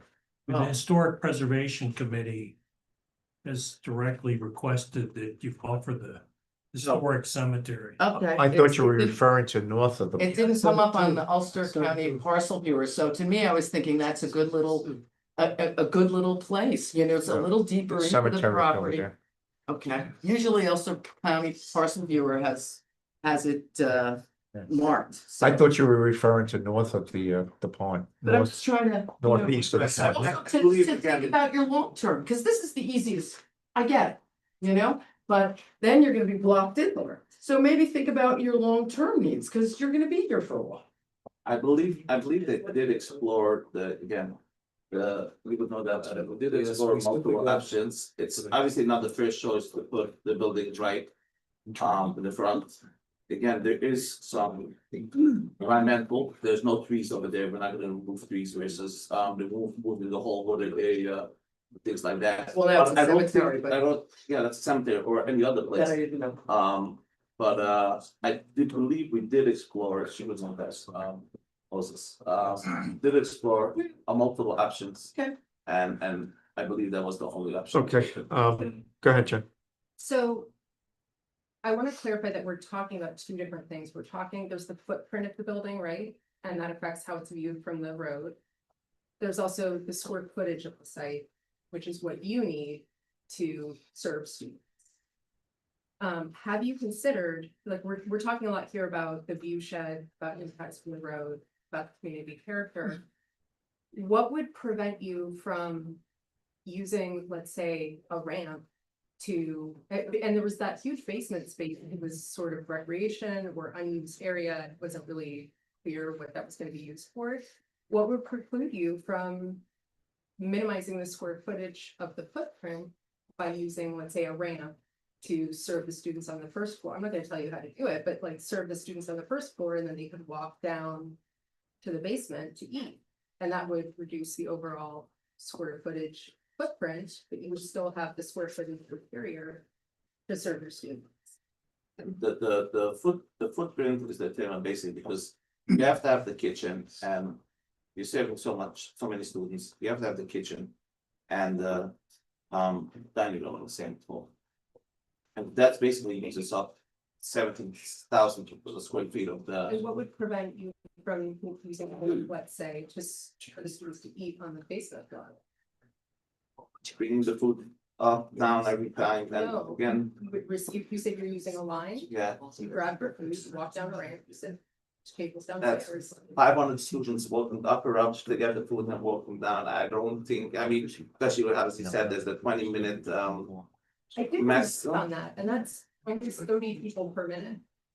So, I mean, can you imagine 300-400 people, students walking up to get the food and walking down, how many plates? I mean, it's not, I don't think that was possible. Carrying plates with food on the block, that, I don't think I can. Okay. Peter, I haven't heard from you. Yeah. The best for last. And you what, that'll be the last, I think Peter would be the last comment Yeah. for the night, and we have to come to some, not agreement as to what we're gonna do next in terms of what's the size gonna be, but we haven't even gotten to water and septic. And the fact that we went from 570 people to 770 people. But Peter, go ahead. Yeah, I mean, I'm a little frustrated with this process and the way it's been going on. And I appreciate the fact that you've been making changes to the building, and all that. Mr. Kaplan, you said that they're downstairs is not gonna be used, but there are specified uses for that in the future that the applicant put out there for yoga and massage rooms or other things, game rooms and stuff like that. So I think that to say that it's not gonna be used is not exactly accurate. I'm hearing a lot of different things from a lot of people in the community that I respect very much about the total impact of this property. And so it's not just the size of the building, it's not just the character of the building, it's the impact on traffic, it's the impact on the noise, it's the impact on visual, it's the impact on quality of life for people that live around this facility. And I don't see this project improving any of that. And I am sympathetic to the farmers that, you know, make a living farming near this. And I think that to not acknowledge that it was a farm area within 500 feet of 4 working farms is really kind of egregious in a lot of ways. And not doing the homework to understand that. You can drive by, you can see that.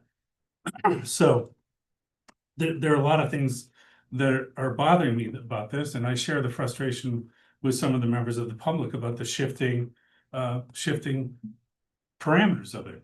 With the number of people, when we found out at a meeting on the 17th, it just went up 200 people for use, and that's a big deal. That's a significant increase, and we only found it because it was buried in the documentation on water usage that we had asked for, and that was so. I just feel like things were not been presented upfront and square with us as a board. And narrative doesn't say any word about religious activity, none. The what? About narrative, the narrative. Yes. Talking about the dining. And one of the things, Zorian, Peter has the floor. 770. Zorian. 1/10 of the town. Sorry. He has the floor. Okay. Some of the other things that are, I think need to be mentioned about this property is the incremental changes that have been made since it was the Pine Grove Food Ranch. You don't have to do that. With the addition of different buildings that have been added on, different usage, more people. I think the Pine Grove, I think was what, 236? 126 rooms, maybe 330 to 350. Right, and staff of 25, 26 to 30, like that. So it's gone up a lot, and I think that we really need to step back and look at all the changes that have been made, need to be accounted for in terms of water and septic and use of the space. And I appreciate the fact that, you know, you want to make a place for religious use for all the kids eating together, and I totally respect that. I have a lot of problem with the way this has been rolling out, and we put a lot of time and a lot of effort on our end to try and keep up with all these changes, and quite frankly, it's pretty hard to do.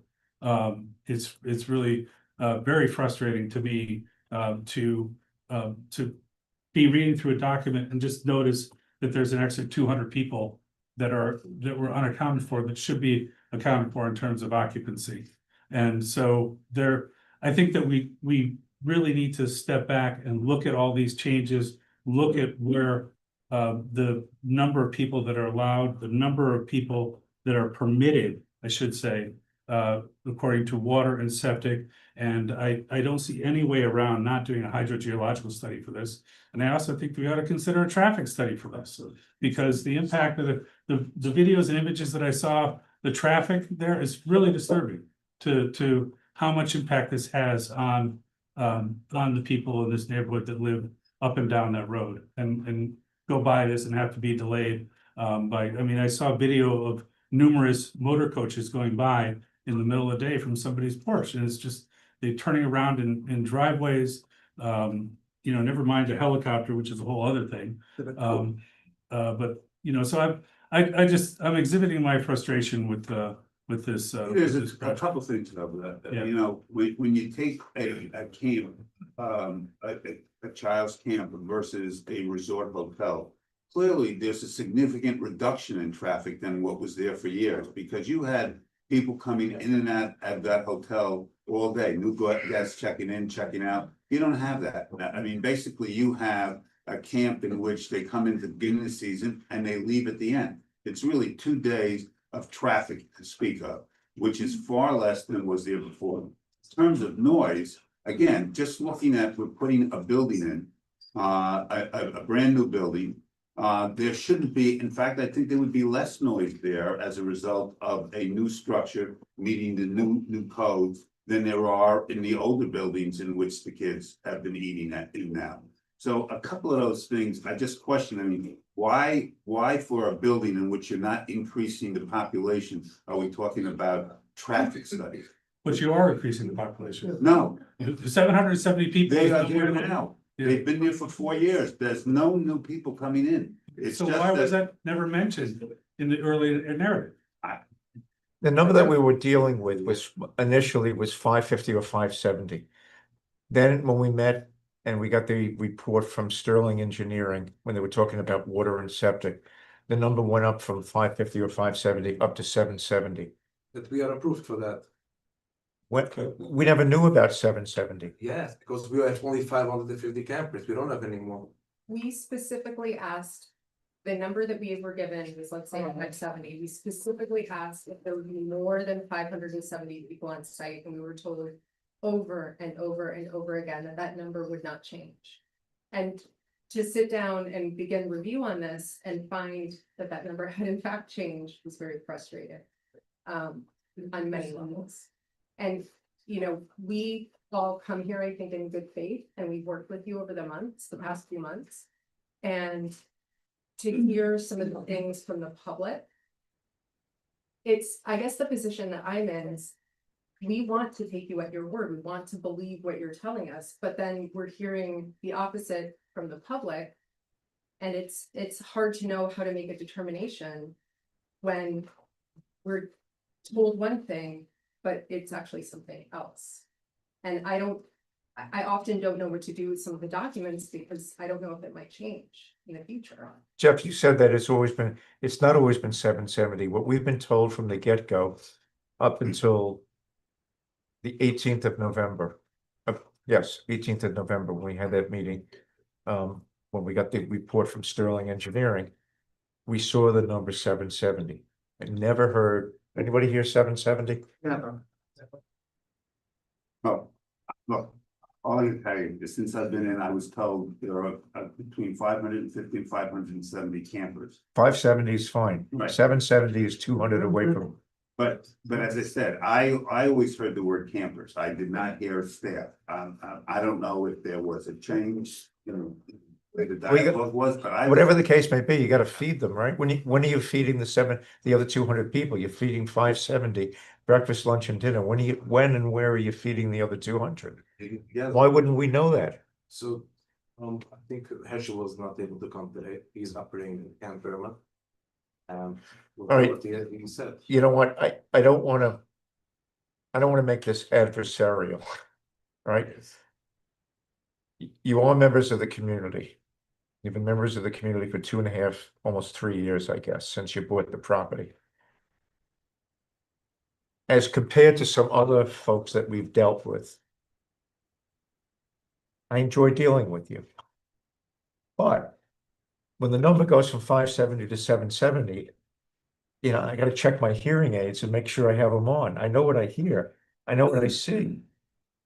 So you remember the community. We want you to be members of the community and to appreciate your neighbors and for your neighbors to appreciate you.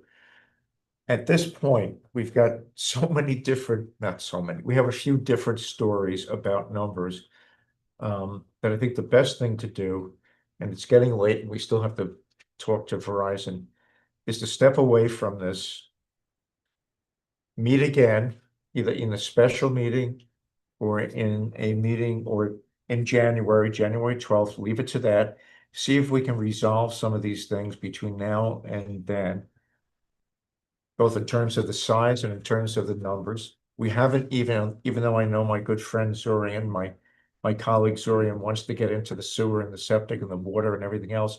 We haven't even gotten there yet. And the whole issue of the hydrological study and whether we do or we don't need it. We did say we don't need to do it because you're not increasing the number of people. And you're telling us, and we haven't heard any problems about water from any of the residents. We have heard problems with potentially septic overflow. We heard a little bit of that today. So we were fine with it. I don't think this board is fine now with not doing a hydrogeological study to see if what we've got from Sterling, well logs from Sterling for 3 wells, which show 59,000 gallons of water from 24 years ago or from 20 years ago. I don't know whether that's still valid or not.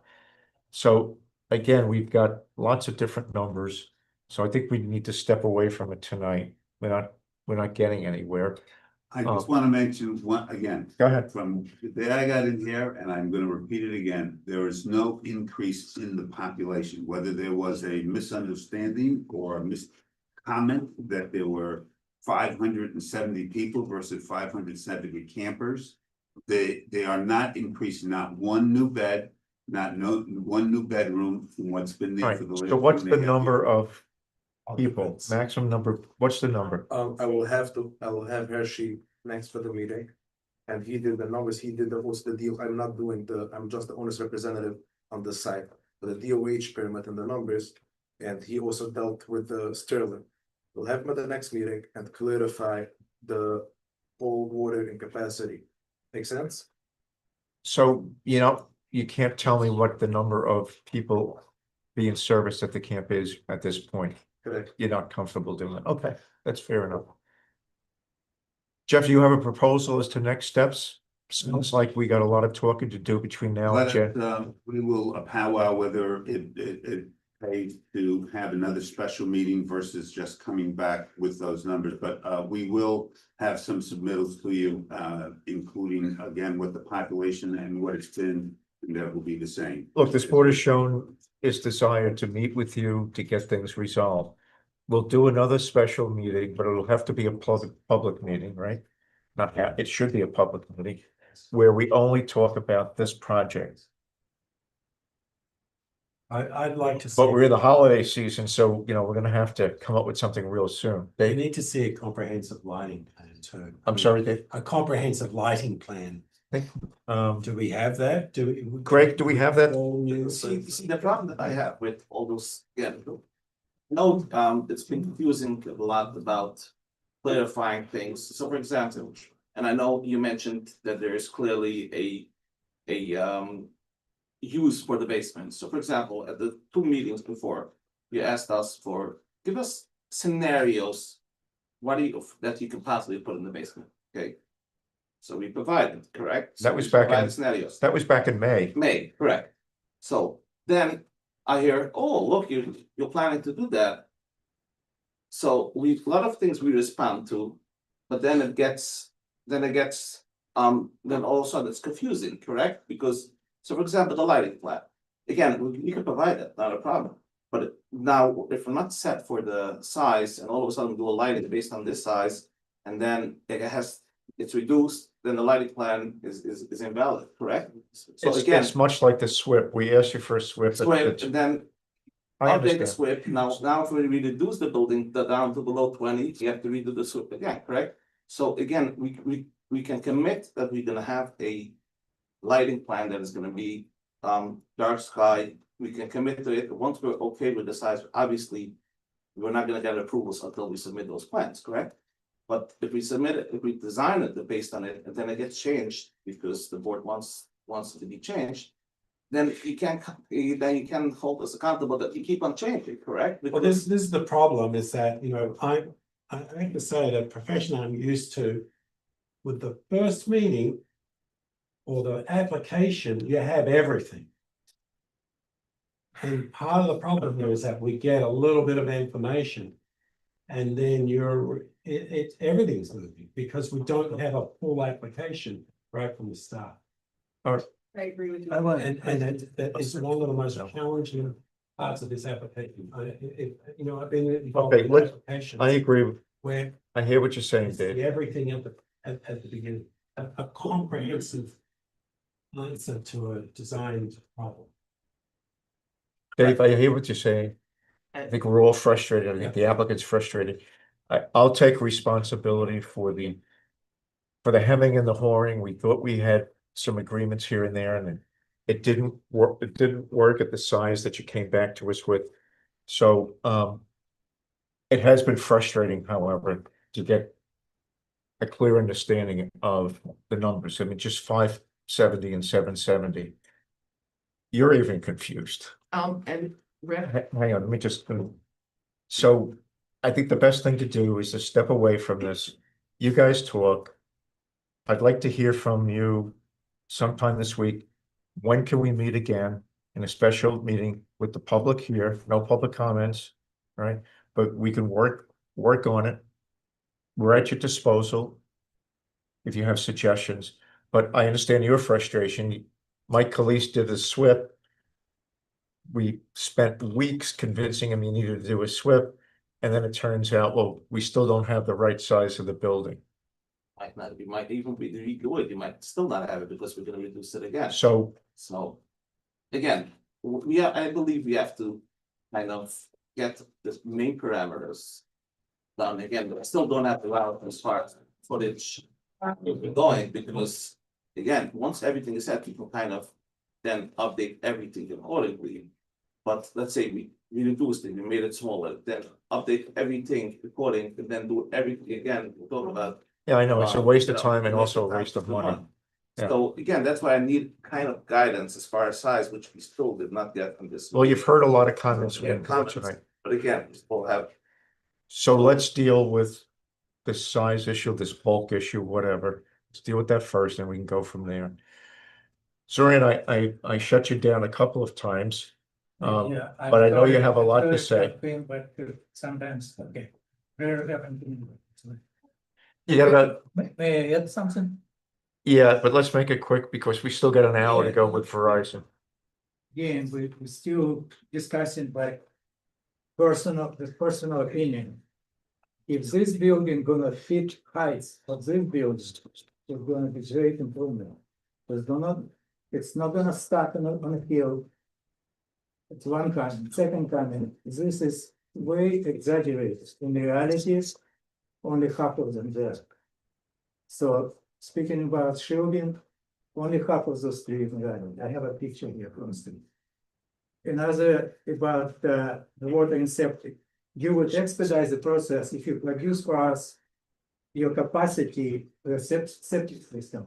You submitted one document, which is talking about only outfall number 4, which is by previous owners of the previous engineer for previous owners was counting only for kitchen consumption. What about other 3 outflows? You should have the documentation there or contact this firm, that engineering firm, they're still in town, ask them for documentation going back to 2012. All right, sorry. wait. All right, let's go. We I just gotta wanna say end this. We real got, no. No, come on. it's about your letter. Because we've been talking about occupancy numbers. Your first letter sent to Moshe on May 2nd, 2025. You stated, please review the application materials submitted to be sure all occupancy numbers are consistent and accurate. So it is something that has been, right, and it's been a common theme, and that's, so I'm just bolstering what you. Wow. Thank you. All right, I'm gonna, we're done for tonight, this Before you're project. done, We'll talk during the week. Hopefully we'll about some of these. Okay, does the board need a break? We want to go right to Verizon. Okay, Scott. Dave, you've mentioned that to him, but you wanted me about spirits or It's a commercial building within 500 feet of his national register. That's do the same. Yeah, go through the same thing. It's still very.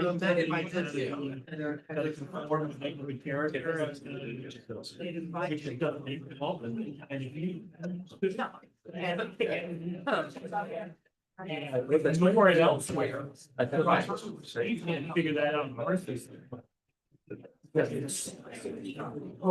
don't know, I mean, you may love that.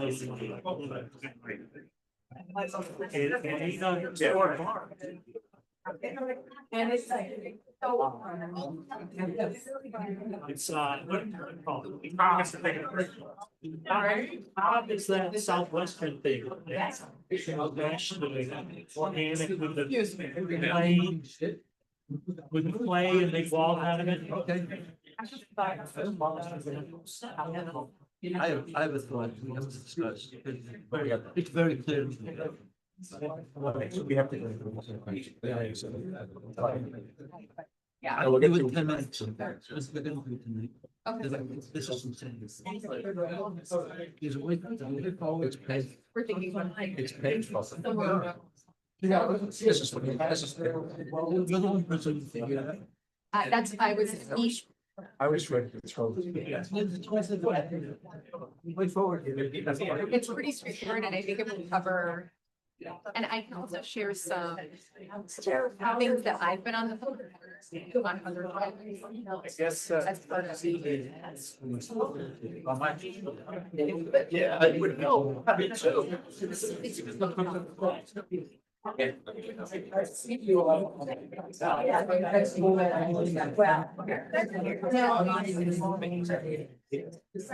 feel like I'm in the House of Representatives.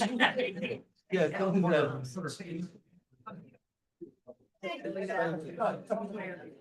You don't have it.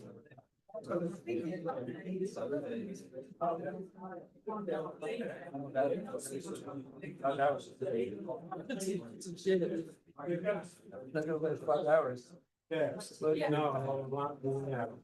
Okay, would the public please indulge us? We need to get to the next. Thank you, everybody.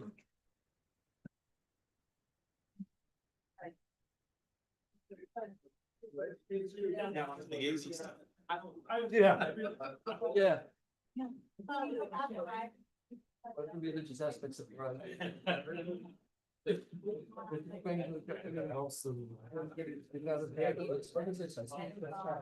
Okay, Scott, you ready? Ready. Been ready. Yeah, well, okay. All right. I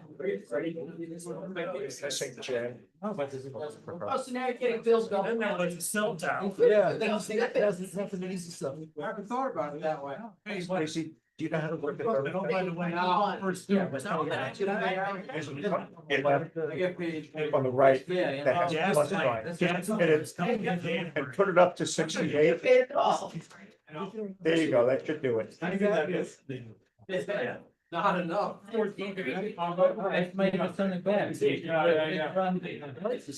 what's keeping us awake though. It makes it too warm. We're gonna fall. I don't want Turn the heat on? Turn the heat on? I just bumped it up to 68. Yeah, I got It it. says it's 63 right now. Soon. Okay, Scott, I want to give you a chance just to comment on the public comments. I have lots of questions and things to say. Do you have any brief know- comments you want to make?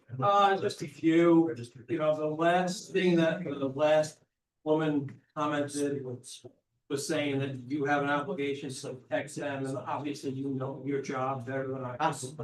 Your obligation is not to protect anyone in the public, is to just unbiasedly apply the law that exists to the app.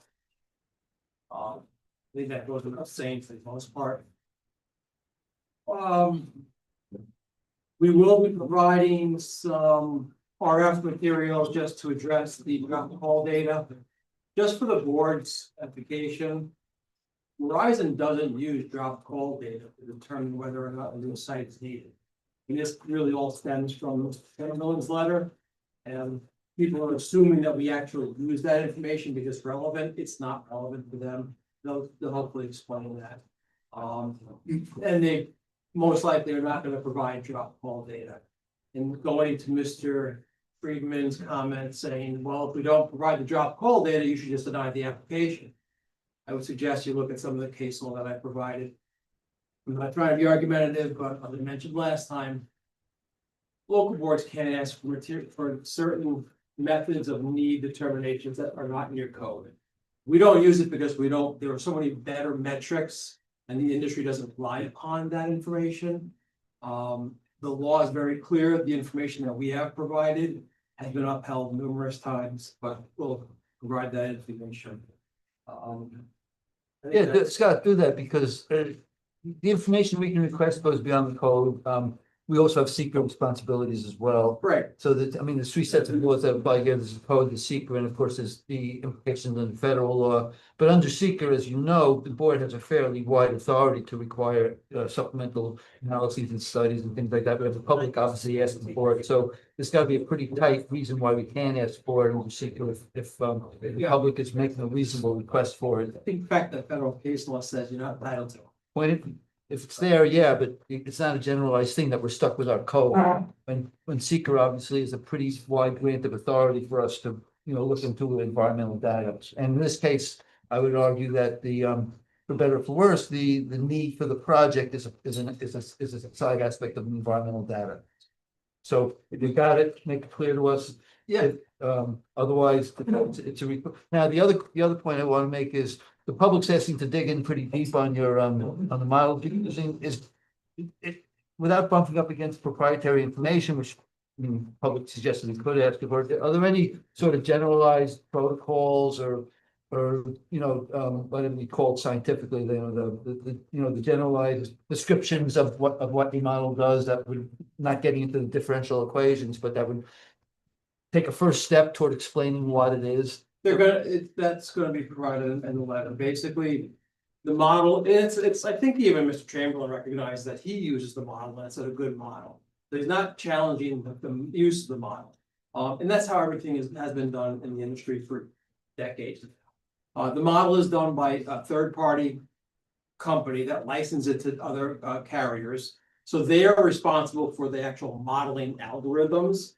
And then the licensee, Verizon or other AT&T, whatever, they will insert the specific geospecific material like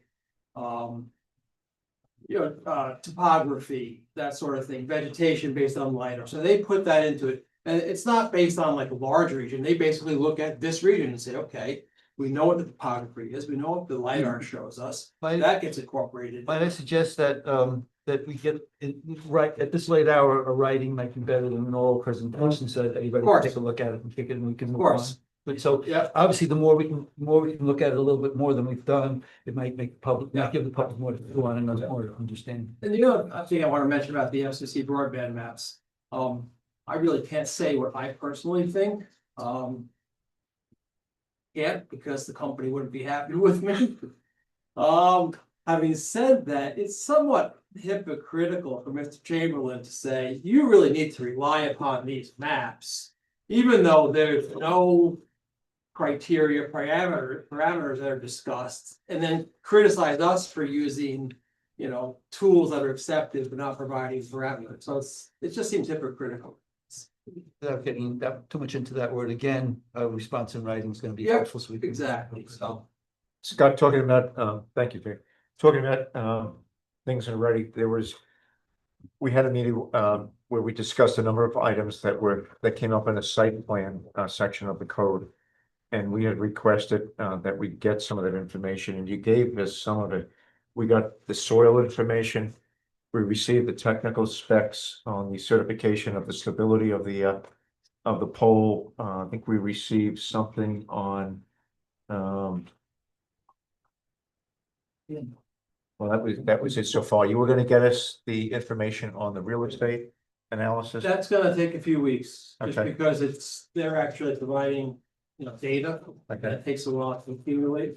And there was a number of other things. Dave Church had listed a host of other things. I can provide you with that list again. I have a list. All right, so we need a response from you. Either give us that information or say, hey, we don't need it. For example, if you were to say to me, I don't need a stormwater plan, I would agree with you because I don't know that I'm worried about stormwater on that property. I don't think our engineer is worried about it. So there are some things you could skip, but there were probably about 20 items ranging from just legal stuff, NEPA, HHPA compliance, some NIER level certification information. Yeah, So either get it to us or say, we don't think we have to for the following reasons, and then we'll evaluate and that. some of the things we've actually provided, and we'll explain where they are. Like the near analysis. There probably is The some average stuff. application. We have 220 files from you and probably about Some might call it a 10,000 pages. morass. So. Well, like a stormwater plan from an engineer. We're talking about a little tiny pod here, right? Well, I think we just said we don't need a stormwater. We'll show you to on the map. We You just probably need have to explain what you're doing about stormwater. exactly sedimentation and erosion control. And it's on the plan, but we'll explain that. We don't need a SWIP and all that stuff. Right. Okay, so we need that in Mhm. order to move forward. Anybody else comments at this late time? I was wondering if we ever determined the height of the trees, do we? I did get out there for, because of a personal medical issue this last week, but. You wanna do that? Yes. Greg, they wanna, The code, we wanna determine the height of the trees. The reality is there's a variety. Yeah. The white pines are notably taller than everything else. They came up with, our code says tree height plus 45 or 50. You come up with 95. So the CEO decided that the height of the trees over there was 45 feet. He added 50 and came up with 95. So we just want to know, what is the height of the trees? Make sure we've got a base point. So, well, the CEO decided it, that's it. Yeah, and he ain't fair here to enough. defend it. Doesn't have to. Nobody took it to the ZBA. We leave it at that? Doesn't seem like it's unreasonable. Is anybody complaining about that? Sort of. The point of information for us is, you know. We take the CEO. In full disclosure, my guess is those white pines are way taller than 45 feet. The applicant didn't. All right, so I Dave, are know, you I know recommend- as a field observer that those white pines are taller than 45 feet. So let's find out what are you recommending to us legally? If they turn out to be But 70 the feet. majority of trees are probably in the, At this stage, given the fact that the CEO has given us a number, to start looking at the height of the different species of trees seems counterproductive. Okay, so we're not. The applicant had the applicant chosen, the applicant could have taken the CEO's determination to the ZBA. The applicant wanted to look at the white pines in more detail. That didn't happen. The statute of limitations on that is over. And let's just. So 95. It's late. I don't know that the CEO did that. I think the number came from us personally, but I'll look into it. Well, then the applicant would have difficulty appealing to some number. Well, I think we just average it. Again, we look at it. Didn't somebody mention that, what is it? Drone. Drone. Drones, those guys were doing drone. Correct, and I think that's what I've talked to my client internally about is we have drone footage, so we're gonna try to. Pull it off of that. Yeah, I had mentioned. You did. Yeah. Yeah, and All I right, so went Greg- back to them, they said, yes. Scott, in addition to the lack of an appeal of the CEO determination, when you applied to the ZBA for your variance, what did you specify you were applying for variance from? Most likely was, we agreed with 90, we went with 95 feet. So if they're at 95, leave it. I don't see any reason to start looking at the tree heights. All right, skip it. Yeah. But there's many other items, you have a list that we need answers to. Yeah. All right.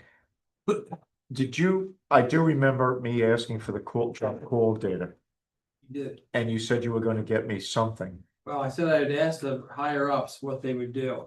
I've asked the higher ups and I said, we're gonna get you some information, but it's not gonna hurt you all day. It's like, Okay.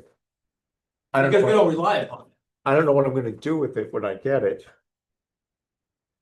That was one of my points I was trying to make is that drop call data, there are no real standards out there. So if you see drop call data and it comes in a percentage, if it's 50%, do you think that's relevant? If it's 25%, is that relevant?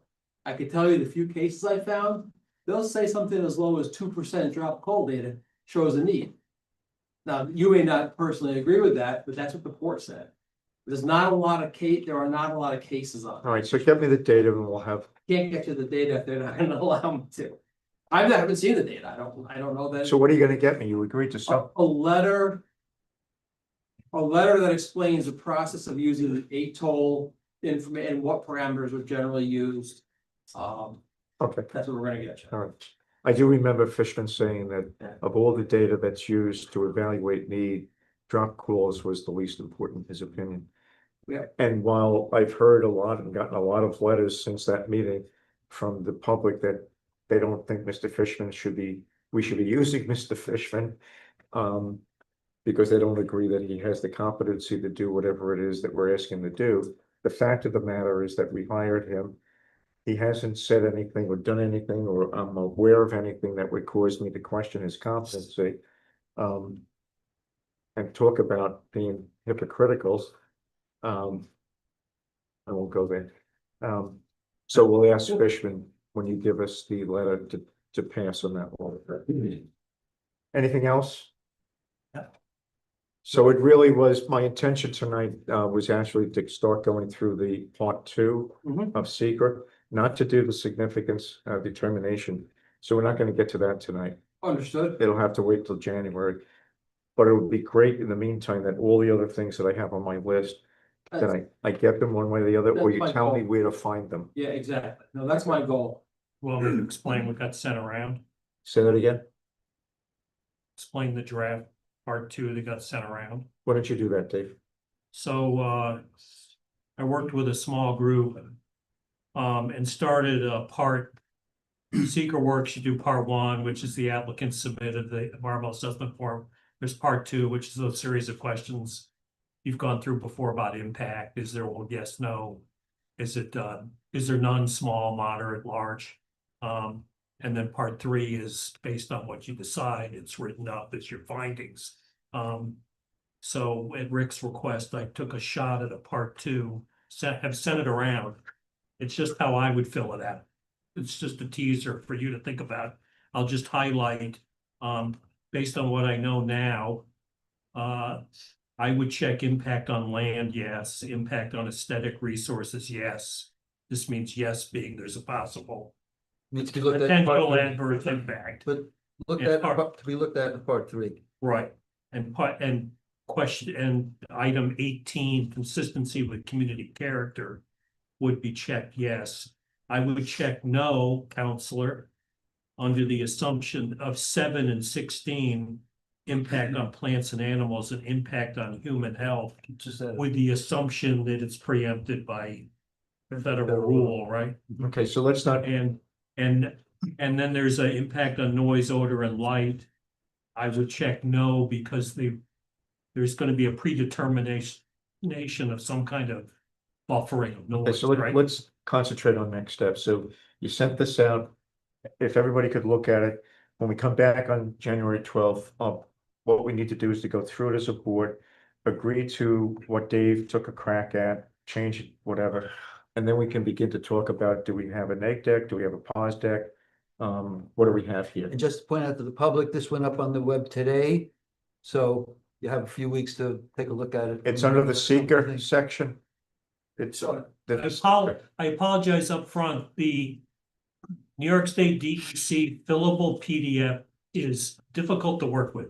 And I believe that in translation from me saving it to emailing it to getting posted, some of the notes are lost at checking. So Your notes that you wrote I wrote note.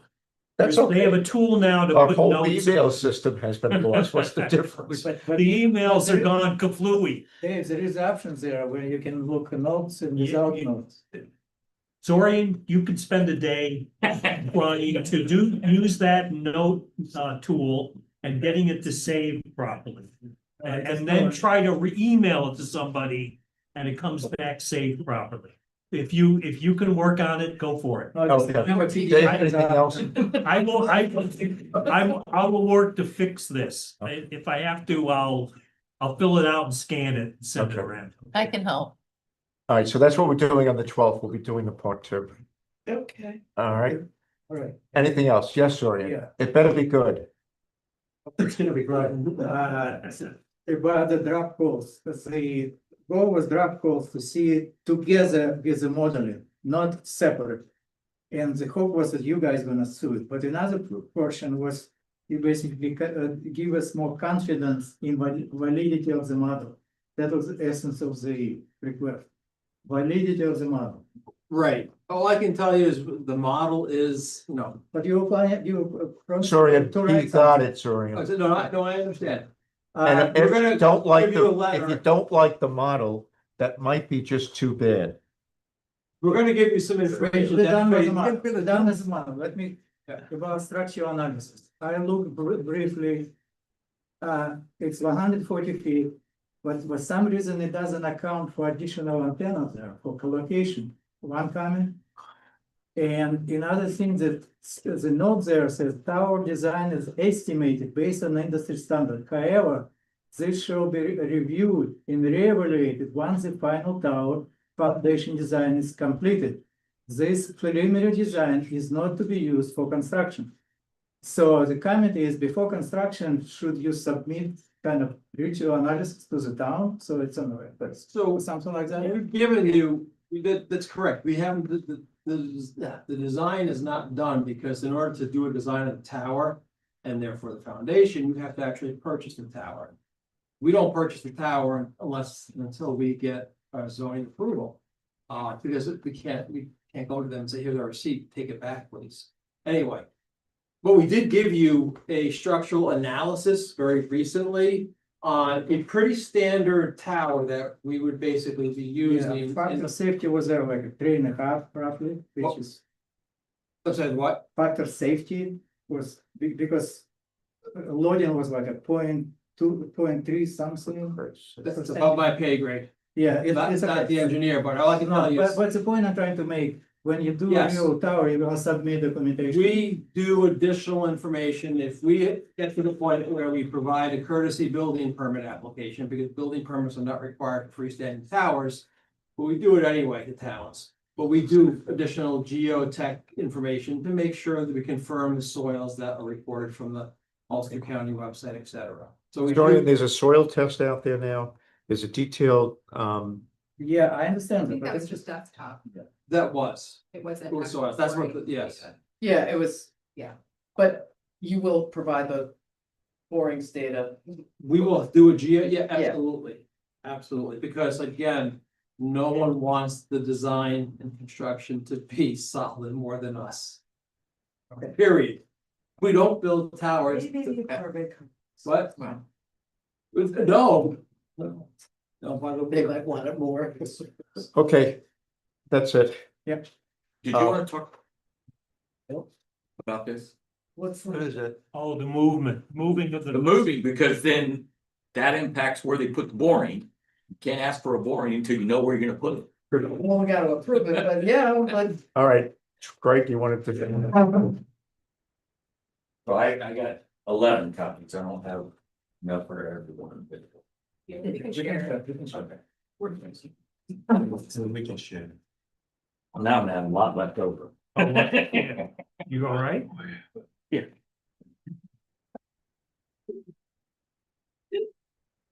Don't tell me why.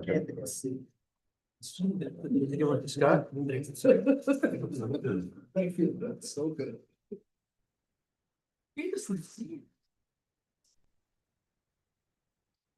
One for Scott? Thank you very much. Great. Oh, there's no one now.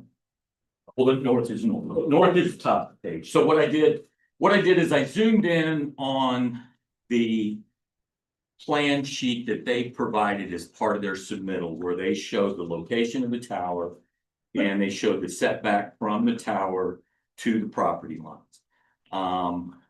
Presumably, I just took and, whatever the final height of the tower is, I took the assumption of 135 feet plus 10% is basically 150 foot setback. And so what I did is that red box represents 150 feet from the apartment building 150 feet from the west property line, 150 feet from the north property line, and 150 feet from the south property.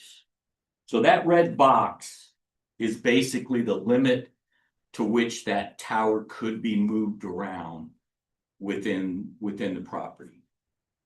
Then what I kind of took and look at is you've got the gravel road coming in there. You've got trees to the west of the gravel road. The site is pretty well treed. And so then the green box is what I'm kind of recommending is the most I would say that I would recommend moving that tower if you wanted to move it further away from the apartment building would be about 30 feet, which would put it 200 feet from the apartment building.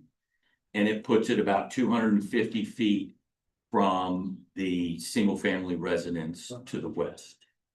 So I had asked Greg to do this when we had a discussion about can we move the tower somewhere? And is there any wiggle room with the lines, with the property lines? And also there was a question about that Scott had, his engineers, as to what our code said in terms of the setback from the property line / the apartment building. The apartment building is on the same parcel of property. Correct. So the question was, is it the compound that needs to be distanced from the apartment, or is it the tower itself that needs to be a distance? And then you add 110% and make 110% of that. correct. Correct me if I'm wrong, but it's setback is from the tower, not from the compound. That's what I believe. Yes. From the tower. I think that that's right, because the way the setback is structured, it's basically a fall zone. Right. The height of the tower plus What falls, 10%. hopefully not, but what falls is the tower, not the compound. Well, the compound's only 10 feet tall, so it Right, I'm talking about the tower. if it falls over, it's not. That's why I would. So that was the genesis of this. And then do we have any wiggle room to get this further away from? And there's not a lot of wiggle room. Moving the tower north or south, there's not a lot of room that you could move it north or south. And moving it north or south is not going to change the distance that it is from the apartment building. So, and then, I also tried to stay within not having to clear more trees to the west of the gravel road there. And I don't know if there's something I'm missing, but basically it compacts the length of the driveway leading up to the compound. So it would seem to me to not really have an impact on having to clear or do more disturbance. And then that also comes to, I think the other issue of trying to mitigate the noise from the tower. The second, Generators. yeah, from the generators. And then the second one is just that same pinpoint location. I didn't show the movement of the whole compound, but the pinpoint location of where that tower would be in the center is the 250 feet from the single family residence to the west, 200 feet from the apartment buildings, and then roughly 160 feet from the property in the north and south. Why do you have a second green box?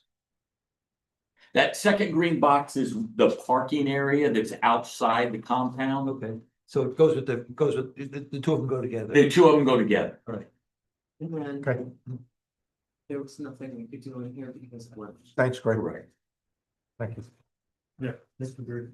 So I don't know if that's something that the planning board wants to direct the applicants so that they know that needs to be moved over. Well, I to think we 30 both feet. have it now. You had a question about the setback. You thought you had to go to the ZBA to get a variance, a setback variance. I don't know if that helps at any. I'll take a look at it when I'm a little. It's the way I, Glittery eyes. Rick, the way I read the code is the tower setback.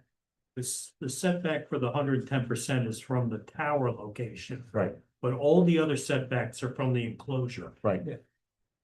So you could, right, 110% is a fall zone. Right, correct, just the tower, the other zoning district setbacks have to measure from the enclosure. from the enclosure. So this also But helps. none of those would be of relevance. Well, if you were to move it way closer to. Yeah. So it also helps us if we decide that on whatever, whether we do a tower, what size we do it at, how much wiggle room we have. So that's done. There was a request made to do that. So Scott, unless you have something different, I think we're done. Yeah, no. Our attorney has been, from time to time, whispering to me that he wants to do a client attorney 15 minutes, 10 minutes before we go, so I'm gonna Okay. clear the room with the exception of the board. Stacy, you're gonna have to leave also. That's fine. So when we, and Take that. the public will have to leave as well. Come back either. I know, right? And Dave, I think you can have. That's email. Yes. Yes. Yeah. Thank you. Well, you may not. No. You got a specific I haven't- fire chief. This is good, this one. That's okay. I actually. I gotta go somewhere. Yeah. Unfortunately. I was curious about that for the last. So I've been advised by our attorney that we need to end the meeting first. See? I'll second.